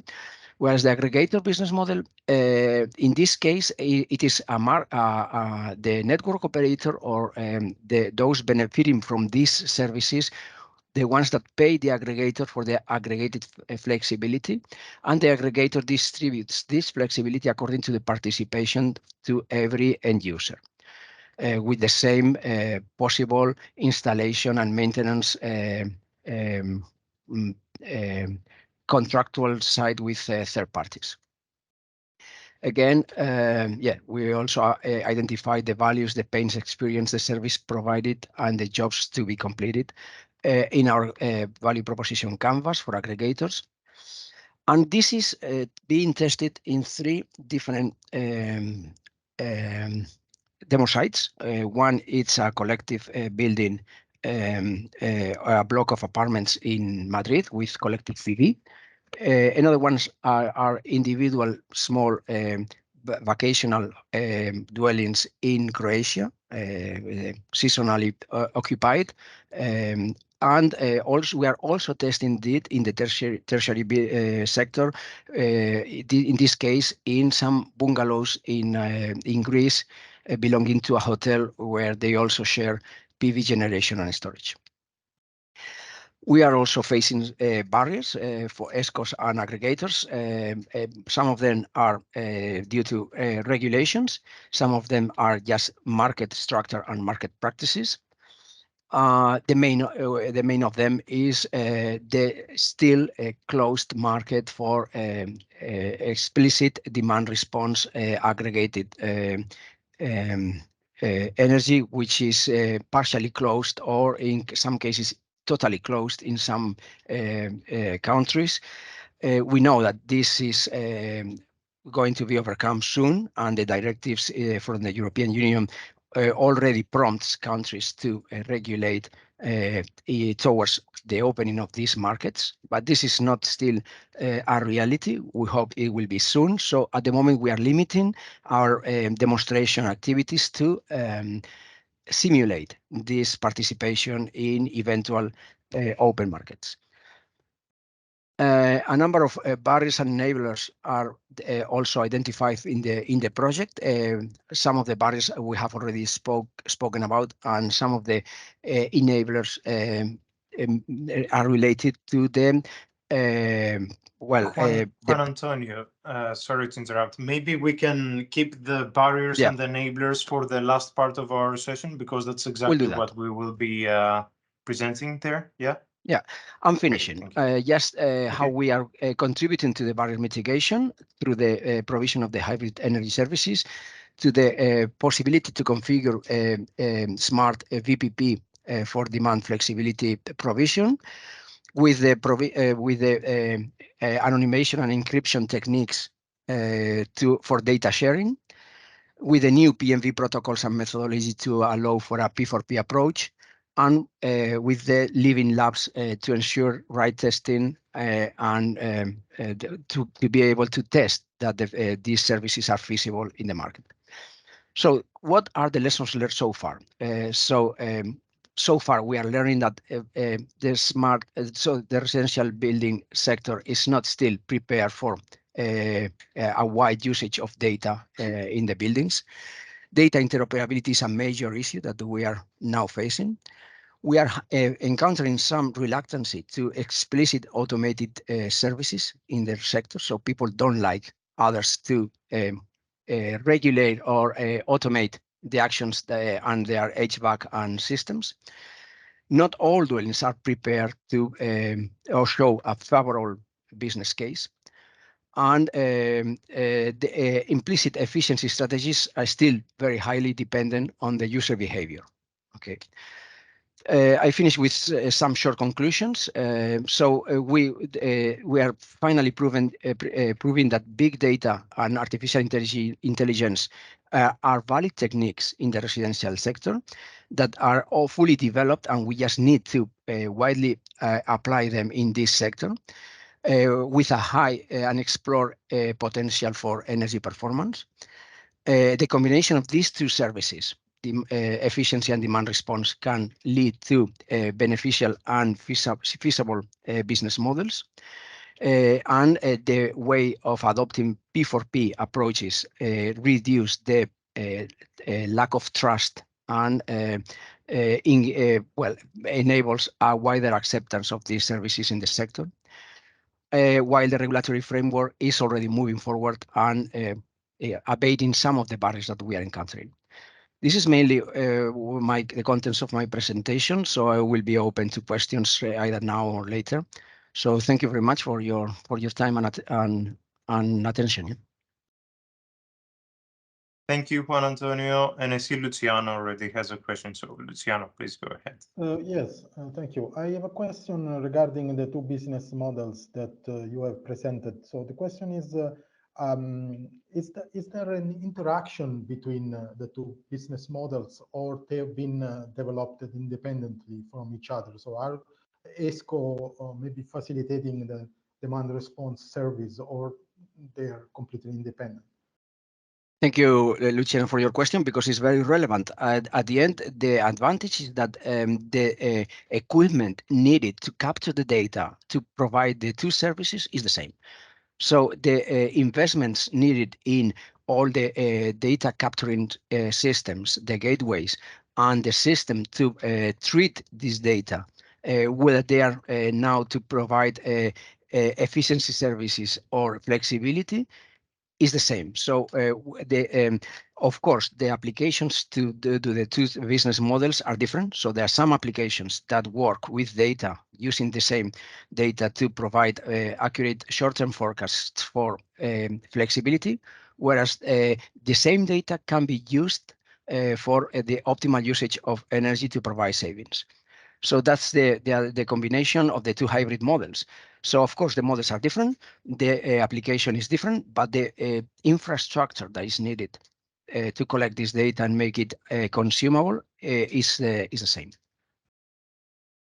Thank you. I don't know if this answered your question or. Yes, thanks. Thank you. Very nice. Thank you very much, Juan Antonio. Thanks to you. I think that's all. And with that, I think we can move to the next presentation. And I believe we have Milka with us. Hi, Milka. Hello, everybody. Do you hear me? Hello. Yes, we can hear you very well. And you can share your screen while Okay. I'm giving a short introduction. Milka joined the Northwest Croatia Regional Energy Agency in February 2011, actively participates in the implementation of energy efficiency projects in buildings and the use of renewable energy sources, which in the beginning included conducting energy audits and building energy certification, drafting investment subsidy studies, etc. She actively promotes the nearly zero energy building standard and participates in the development of national strategies and programs in the field of sustainable reconstruction. Since 2012, she takes part in preparation and implementation of international projects. Since 2016, she is authorized for conducting energy audits and energy certification of buildings with a complex technical system and energy audits for lighting systems. So thanks for being with us, Milka, and please go ahead. Okay, do you see presentation? We see your slides, yes. Okay. Yes, I began in Regea, my company, as, let's say, project manager for buildings, but we are dealing with all kind of subjects. For example, the project I'm about to represent is about public lighting and about innovative financial models. So yes, this is something, let's say, new for me, new area, but I think it would be interesting for you, and it will be something new in different with these other projects presented today, because it's oriented on public lighting system. I'll begin with some general info. Well, I won't speak about all of this data. This is just for you to see it afterwards when we share our presentations. I will try to be concise as possible. Our project is, let's say, fairly new in regards with your projects. It's only 1 year old. We are approaching, interim report, which will be in summer, but we already have developed some interesting we published interesting materials which you might find interesting, and it's also available on our website. The whole idea behind the project is utilizing existing energy efficiency services as a key for unlocking potentials of new technologies. So in Regea, we did a lot of public lighting reconstruction, modernization, but we decided to see, this is the new area for us also, whether some additional services, energy and non-energy, could be also integrated in energy performance contracting. And with this project, we are investigating the market, and we are also piloting it in other countries. We want to create some, let's say, smart city concepts around public lighting, because we are investigating all possible services such as communication technologies, EV charging, and a lot of them which you could find in our publishable material. We are oriented on large-scale energy efficiency programs, as we see them only possible for energy performance contracting. And we will try to strengthen the know-how of our key stakeholders in our partner states, and to see whether we can transpose it to European level. What we do, what are our first specific objective in the project? We are developing, let's say, standardized documentation for integration of energy and non-energy services while modernizing public lighting system. We are developing this standardized documentation, which could be later tailored due to national international conditions and restrictions and challenges, because even though our project only goes for 1 year, we see the big difference in our European countries, and the whole understanding of energy performance contracting model is different in those 3 countries we are studying. So what we try to do, we will try to replicate, we will investigate market to see and to gain experience from our stakeholders. We will give this standardized documentation for consultation during our workshops, and we will enhance them, and later we will try to trigger ESCO market with it. What else to mention in this introduction? We are oriented into services, whether energy or non-energy, which provide additional streams of revenues, because it's only possible that way to integrate them in existing energy performance contracts. Everything is linked to public lighting infrastructure. So we are, when we were investigating which pilots will we take, which will be part of this project, we were getting in contact with our partners who are going to reconstruct their public lighting systems. And we needed to, let's say, have 10,000 of lampposts available for this activity in each pilot. What we do in this first year of project, which took part mainly for WIPI2 and 1 part of WIPI3, we are enhancing our EPC concept, investigating market, creating baseline documents, which you would find interesting. And after that, until the end of this year, we will try to pilot our projects based on this with these documents we already created, including tenders, including real life case studies. So a lot of things will happen in the next few years. In this phase, we already did project identification. Our pilots already set their goals and to set their areas. And currently, we are dealing with development of smart EPC contract. We are completing it according to our pilot national conditions. And in the last year of project, we will pilot them. So yes, in this first year, we created 5 deliverables in WIPI2, which was based on desk research and based on some investigations of best practice examples.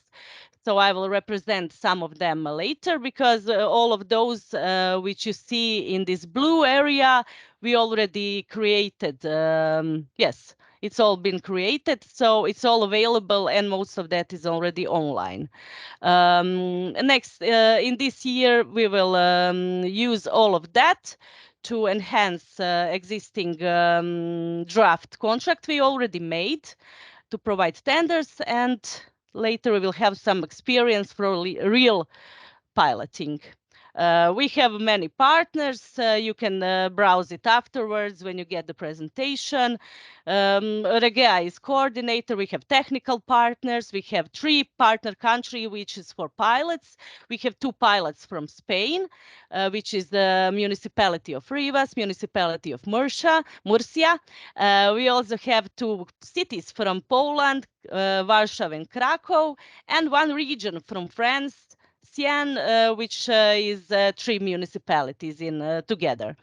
So we are gaining knowledge from our technical partners, ICT partners, about newest solutions regarding energy and mostly energy, but also non-energy services. And later we will facilitate, we will have a train of the trainers among us.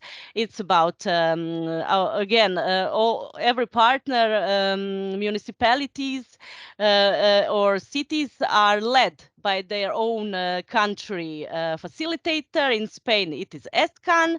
In Poland, it's Ipopema, and it's Aura in France. We also have our well-known partners, Federen and Energy Cities, for dissemination and communication and activities. And with them, we already connected with some of the projects. What we already have created, you can find it here. All our desk research deliverables, let's say, are oriented around this handbook, which is the bigger one, the biggest one. It doesn't look like this anymore. This is his first version, but in our website, you will find the recent version, which is enhanced, and it's made better due to some new findings recently. So it's the new document. So everything is oriented about this handbook, which is which performs the guidelines on using smart EPC documentation, which we created. We also have created fact sheets, which is form of a teaser to catch the initial interest of stakeholders. And we also have investigated our partner countries and in even all European countries, because we didn't find very big amount of examples of public lighting reconstruction with additional services. So we even moved to the other coast. We have some American examples, so you might find it interesting. And we made two detailed deliverables. One of them is market assessment, which is detailed overview of services and market conditions with all the parameters, numbers. It's a bit longer, but so it takes time to read it. And we also have ICT output specification, which is basically including all functional and technical requirements of services and technology. This one we are also using for our Smart EPC contract draft, which we made. It's our annex, which represent technical requirements for services, and it's also already created. Here you can find direct links. I was speaking about all of this, but here is a bit more about each of those deliverables. You can find direct link to our website for each of them, so you can browse it later. So I will jump around it because if anybody has further question, I could answer it after my presentation. So this handbook represents our main deliverable. What we do with him, we also use it as a baseline for our other deliverables. Some of them are already created regarding our standardized documentation. What you see here, this D3.1, it's our preparational documents before we made our draft for contract documentation. It's about public lighting, standardized methodology for collecting necessary data. It's about energy audit of public lighting, but it also includes some new chapters about investigation of other services, integration into public lighting system. So it was new for us, and we can't wait to see how our stakeholders will react to that deliverable during our workshops. We also have made our analytic tool for data analysis. Unfortunately, it's not a digital tool available online. It is only Excel table. Unfortunately, in this project, we don't have any tools, but let's say this will be useful for gaining some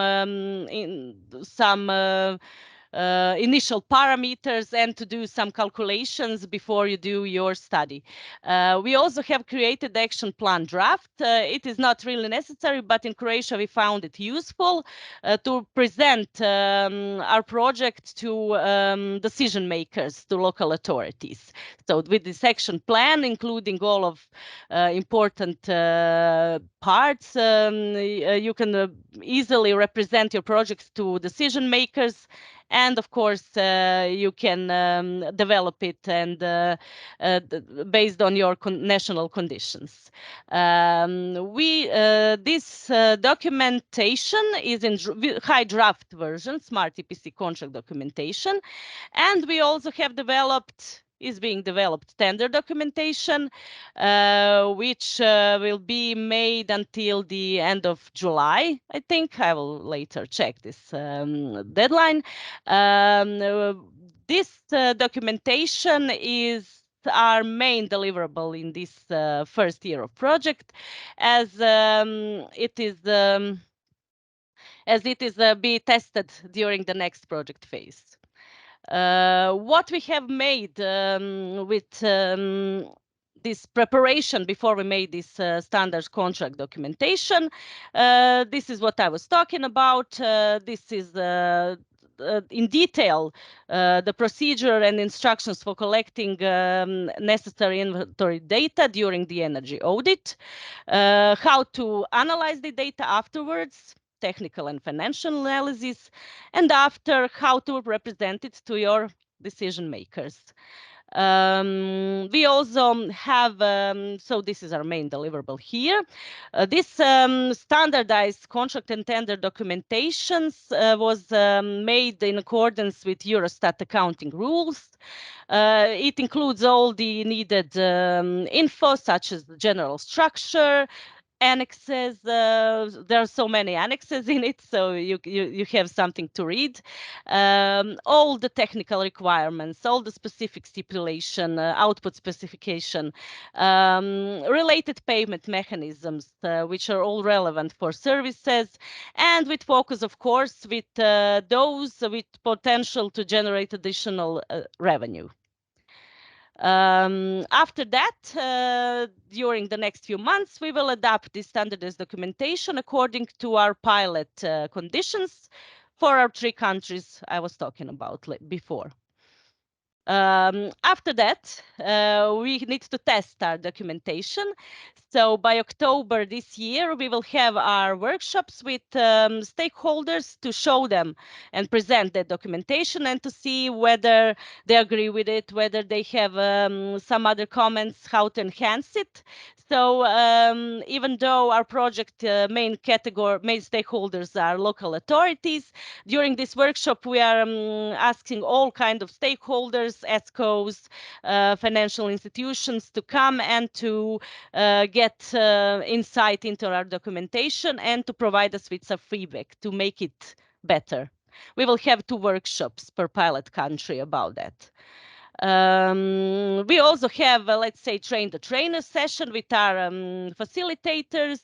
It will all be, this event will be held in next few months. We are also creating training materials. Also in this short period, it will be based on all of these already made deliverables already mentioned.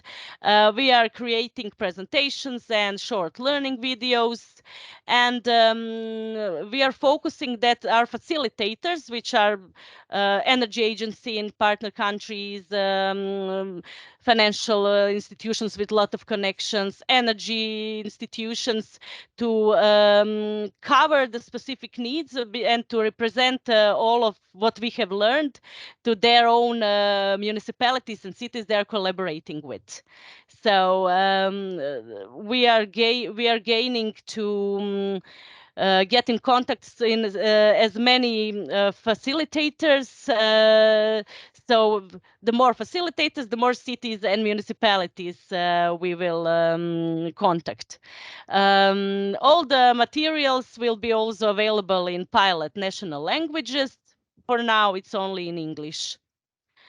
We will also have, after all of this is made, by January next week, we will have physical training events for real stakeholders, and we will present everything and try to transfer our knowledge as best as possible to trigger a ESCO market and to leave our stakeholders with as much knowledge in this field as possible. Until this moment, it's January 2024. A lot of things will be changed, but fortunately, most of our deliverables have phases in which they will be updated. Our case studies, for example, handbook have already been updated once, and they will be updated with new findings throughout the project. So this all of these documents, which you could find online, will be updated with new knowledge, new findings, new market conditions.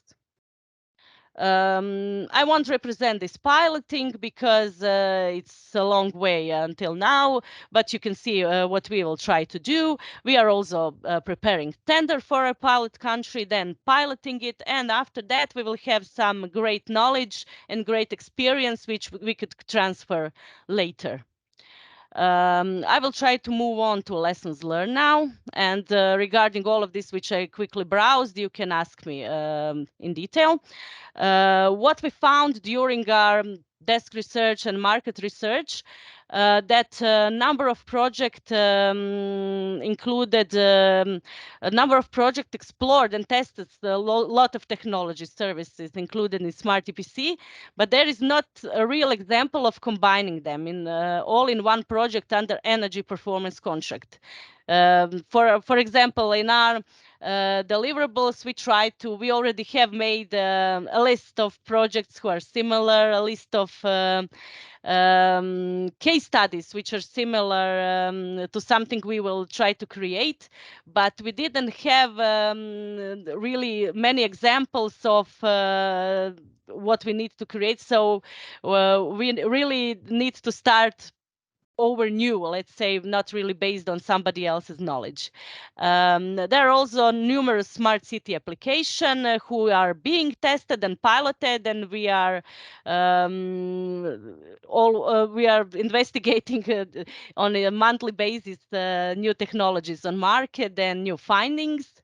But all of those applications are used to provide quality public services with no direct commercial potential. So this commercial potential revenue streams is what we are focused on, but we don't have enough meat here to at the moment, and we are hoping that something will change soon. For example, one more finding about EV charging in lampposts. It is developing really fast, and this is something on which we are focusing the most, this and communication technologies.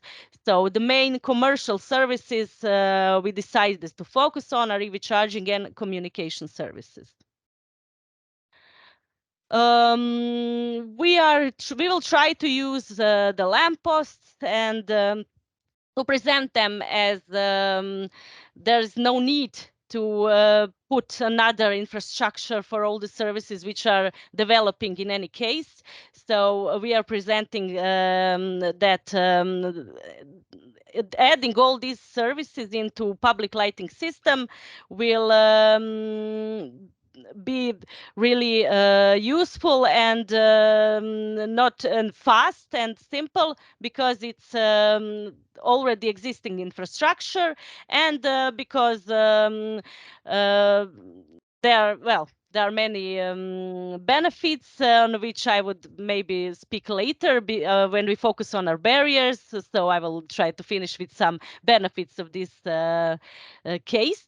But what we need, even though this infrastructure is existing, we still need to upgrade it with some optical fibers, electrical wires. So it's not that easy as it seems in the beginning. There are so many different practices regarding energy performance contracts in the EU. We only have 3 pilot countries, but it's big difference in France and Spain and in Poland. We will be happy to share all of this knowledge after we put it in a report with you. We also have so many different cases when piloting our cities and municipalities, because, for example, in one country, the focus will be on not really on that reconstruction of public lighting system, then to adding all these services into it. In Poland, for example, there are so many historical lamps, so we will have this unique example there. So all of our pilots are really different. In Spain, we are also testing some new technologies. It's called UVAX system. It's about autonomous control of public lighting systems. So yes, it will be interesting. According to Eurostat guidelines, only energy-related measures can be treated as off-balance investments. This is my colleague's area, so if you have any addition, but I guess you all have great knowledge on this until now. And for that, additional non-energy services should be separately assessed. All those deliverables which are available online can be found on the project website. It's hosted by Smart EPC, by Energy Cities, our partner. It's on their website, but you can find direct link here. And I also invite you to subscribe to our newsletter, which will be out, our second one, next month. So yes, I'm available for questions now.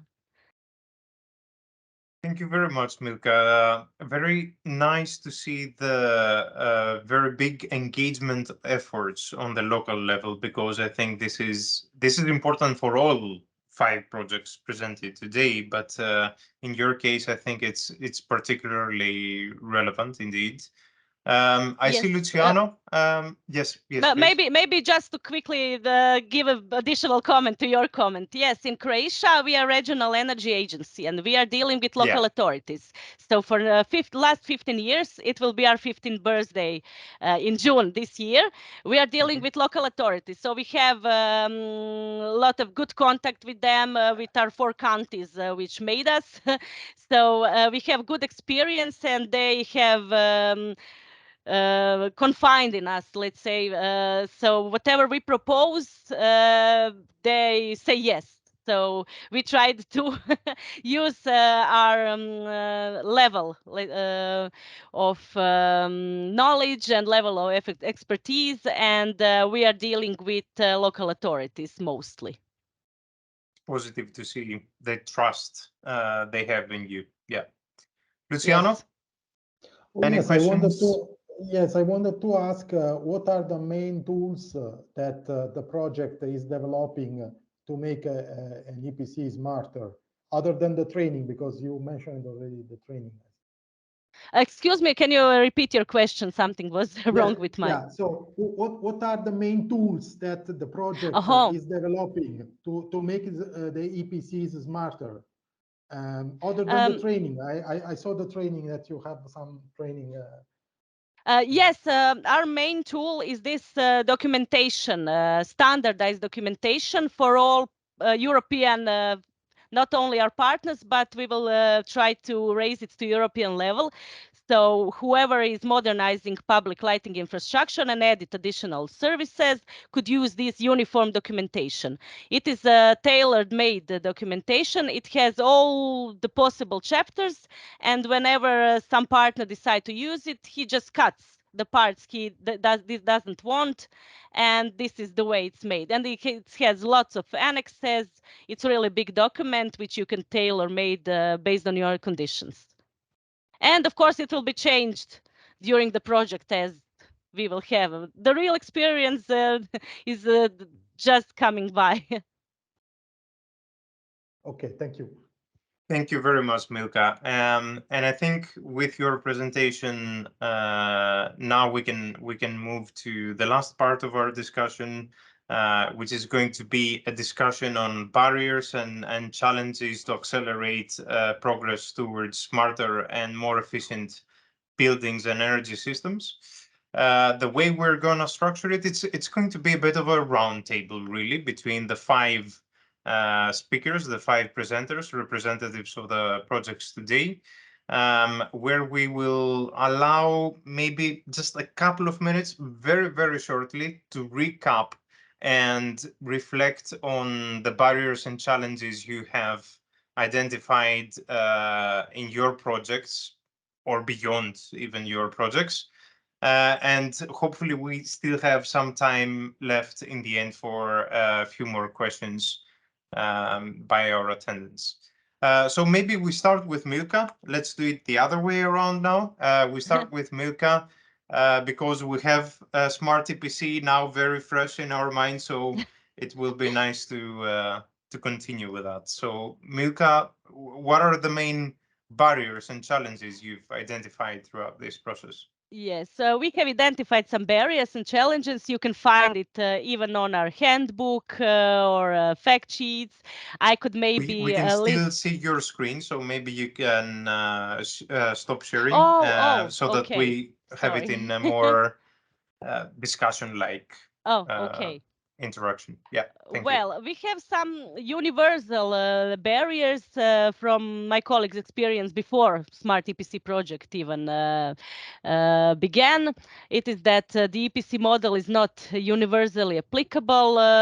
So the assessment of the appropriation of this energy reconstruction model for each even building, even public lighting system is one of the most important steps in the project preparation. So each project needs to be looked individually. That is one of the main barriers. Also, the ratio of investment volume and potential savings is one of the key factors. For example, a simple payback period should be between 6 and 12 years, let's say 10 years. Also, EPC model is not really suitable for small buildings, small public lighting systems, because of the return of the investment, of course. And let's say if we have also identified some barriers with this project particularly. We define a mixture of financing project. We define the need for sound and detailed analysis of existing state of infrastructure, need for detailed energy audit, for example, also ownership issues, legal issues regarding ownership, facilities, infrastructure versus users of that facilities or infrastructure, future use of facilities also, and some external factors, for example, climate changes. So this is where we see our public lighting system reconstruction maybe to be a stepping stone for buildings, because all of these problems which we listed are maybe easily solved by public lighting system than in buildings. So we will try to be, let's say, intermediate step in boosting the market towards building. All right. Yes, that makes a lot of sense. Thank you, Milka. And please keep your camera on. I would also ask the other 4 speakers to have their camera on so that it feels a little bit as more of a discussion. Yes, Johannes, as you switched it on first, then please go ahead and Well, let us know what do you think? How do you see barriers, challenges on your side from your experience? thank you very much for this opportunity. I feel that I'm just gonna target one barrier because it's the most predominant barrier that we experience in our eGroup project, and that is simply the different regulations, the different national regulations. So the core obstacle is here really that we identify best practice cases. We have best practice business models or even systems that we implemented somewhere, and we cannot really replicate those one-to-one because of the national differences. We experienced this in Germany. Not all the implementation of our business model was possible. However, it's by far the most advanced situation or business model here in our scenario. But in Spain, it was very hard due to the restrictions. So here we even see that it's not even as valuable, as interesting for an investment to invest in photovoltaic panels. So this is hindering actually also the growth of energy communities at that, and it's simply a fact of regulations. Now, I am a friend that every nation should have their own regulations naturally. However, it's a shame for the best practice cases that they cannot be replicated. So here we just feel these barriers. It would be nice to be able to overcome those. Thank you. Luciano, please go next. Thank you, Thomas. So I see three barriers identified during work performed in SmartSPIN. And these barriers are, so the first one emerged when we performed a review of the smart energy services markets across EU. And we noticed that many of them are still growing, so they're not well developed, especially in Ireland and Spain. We can say that these markets are growing, but are have not reached a maturity yet. Whereas in Greece, the market hasn't really kick-started yet. We can say so. It's in very early stages. The second barrier is that most of potential clients, also in the commercial rented sector, are not aware and have no knowledge about the energy efficiency as a service business model, which means that the ESCOs can deliver energy efficiency and be rewarded for the energy efficiency that they deliver, and also the business models that apply that can be sharing the savings between ESCO and the clients, or having a guaranteed level of savings. This is not very well known, even though there are templates for EPCs. These templates are available. For example, in Ireland, we have template from the Sustainable Energy Authority of Ireland, but they are not really implemented at a large scale. The third barrier is also limited awareness regarding the opportunities that there are in the commercial rented sector to implement this business model, the energy efficiency as a service, and overcoming the split incentive. So defining a fair and transparent split between the benefits, between the parties of the benefits of the energy efficiency. So a split of the benefits between landlord, tenants, and ESCO, which is what we want to achieve by the end of the project. Thank you. That's great. Sotiris?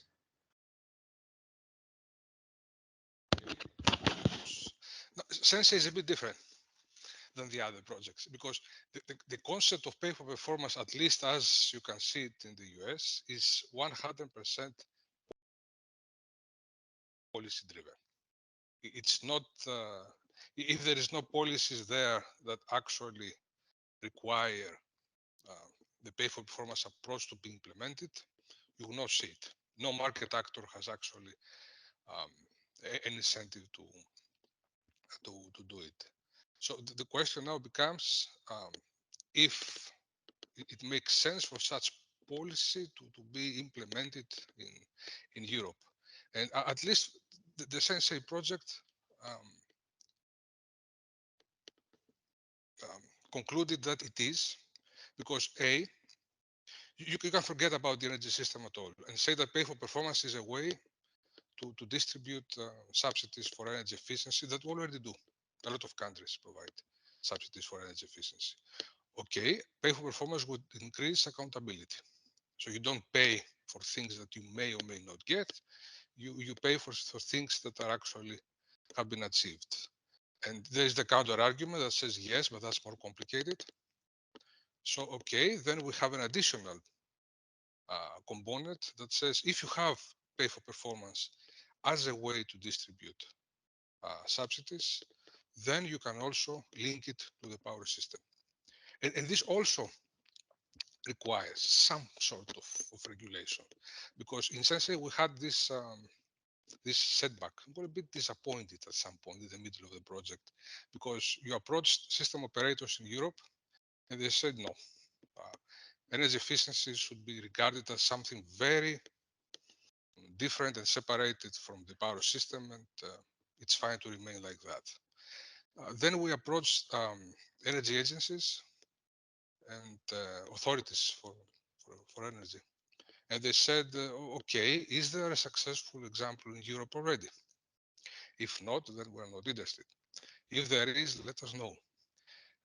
So you need some kind of regulation to kickstart it.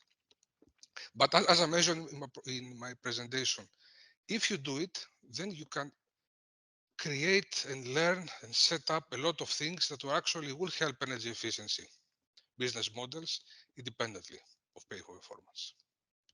So that's our main argument. Juan Antonio. Okay, thank you. I must agree with many of the barriers that have been identified so far by my colleagues. I completely agree with Sotiris as well. I would say that, yeah, the lack of unified regulation in Europe in the way the directives have been transposed, and especially concerning demand flexibility, is one of the main barriers that we are encountering, as I said in my presentation before. Another one is the lack of mistrust due to the data sharing when it comes to data-driven services, in which users are basically data providers, and this um, privacy has to be ensured. And although there are ways and techniques to do so, many people are still reluctant, and especially when talking about deployment of explicit DER strategies, both for efficiency and flexibility. But flexibility, only explicit flexibility can warranty a given amount of committed flexibility to the market. So if we want explicit flexibility, we need to break this mistrust by users for automated control strategies, even for short flexibility events. And this is a major impact. We might need successful stories to start breaking this lack of confidence. And this is one of the things that these projects are about, to try to test and break this lack of trust initially by many end users. Very nice. Thank you very much for all the insights and the barriers and challenges you have shared today. I think what we see in common in all 5 projects basically is, we're all very proud to live in such a rich and diverse continent like Europe. But indeed, this diversity often comes with challenges in the replicability of examples and good practices from one country to another because of the different market conditions, and there is often more harmonization needed in the regulatory and market frameworks across Europe. So that's, I think, a conclusion that is often reached in many projects. I will focus on a couple of questions. One for Sotiris that I had. Indeed, Sotiris, it will be a bit of a challenge because typically innovations need to first start by the market participants, and then most often it is then the market regulators step in, and if they see the need for regulating the market, they are a bit of followers. They don't always proactively regulate in case there is potential development in a market, right? So I would expect this to be a challenge for the deployment of this business model. And also, I think you will need to understand at full, the compatibility of a new regulatory change with what is already existing in place, so that we don't impact other markets and other services without knowing that this would have been the case, so I think that's an important point there. Yes. Well, there was, if I have some time, there was an example in Germany. In Germany, they tried to implement pay for performance, and what was the problem there? The money that was used, independently of the power system, they wanted to use pay for performance as a way to distribute funding for energy efficiency. And the problem was that they used money from structural funds. And when you use money from structural funds, you cannot give money unless you match them with costs. You have an invoice that says this is what I spent, and this is what justifies the money. So the idea of paying based on verified impact was not aligned with the rules of the structural funds. And they had two options because it would look like, if I remember correctly, some like how's it called, a subsidy to companies. I'm not sure about the term. They will need to notify the European Union, and they decided not to do so, but to change the whole pay for performance approach in order to fit the existing framework of the structural funds. And at the end, they regretted it. They said that it would have been better to actually try to implement it as is, and if needed, state aid, to make a notification for state aid to European Commission, etc. So yes, a lot of regulations can be a problem in implementing pay for performance. And yes, I agree that it's strange to say that first I allow it and then I expect things to happen from the market. But the main argument is that this is already done in the US. So you can look at the so US, you can see the positive outcomes of that there. Yes, and you can say, okay, I see there the innovations and the benefits. So why not allow it and maybe push toward that direction? That's a good point. Okay, one question for Luciano. Luciano, you indicated there's limited development of smart energy services markets across the EU, right? So in your view, what is needed for those markets to further develop? Is it primarily awareness raising? Is it financial incentives and sufficiently high price signals you would expect to see there when it comes to demand side flexibility, for example, etc.? Or is it regulatory reforms? Is it a combination of everything? What is it? For sure a combination of all of them, but it should start, I think, from awareness raising, because in some countries the tools, or most of the countries, the tools are already available, so the EPC templates are available, and we are working to extend the EPC approach to the rented scenario. But many potential clients are just not aware. Of course, lack of finance is the second big issue. But there are some exceptions. So there are companies that have a sinking fund, and they have savings for investing in energy efficiency. And also SMEs may have these funds. Therefore, I think we should really reach out to them and make them aware of the benefits of the energy efficiency as a service model, and also make them aware of the fact that this model can be also applied in rented buildings. So we have a solution for them to achieve a higher level of energy efficiency and to receive energy efficiency services, even when they are clients that are renting, or maybe they are landlords, or they are tenants. So there is a solution, and the SmartSPIN will demonstrate this solution. And this will be applicable throughout Europe. We will demonstrate it in Spain, in Ireland, and in Greece, but it will be a general solution. Okay, great. Thanks, Luciano. Are there any questions either from the audience to our speakers or from the speakers themselves to each other? Feel free to ask your question.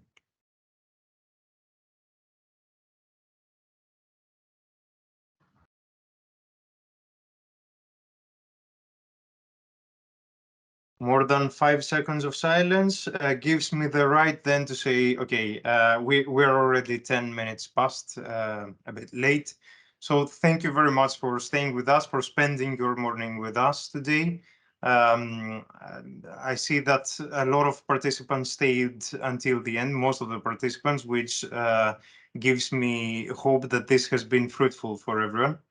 And I would say feel free to get in touch with the 5 projects presented today via the websites of the projects, and there will also be a follow-up email that will be shared with all of you containing the link to this recording and the slides that were presented today, etc. So you will get access to more detailed information to digest it offline. And I would say, please remember to also register for our second clustering event that is taking place on the 17th of May. And another 5 projects will be presented there so that we can further enrich and enhance our knowledge in this field and create synergies and collaborations together. So thank you very much for your time, and I wish you all the best for good rest of the day. Thank you. Thank you very Thank much. you. Great Thank you. event. Thank you. Bye. It's been a pleasure. Bye, everybody. Thank you.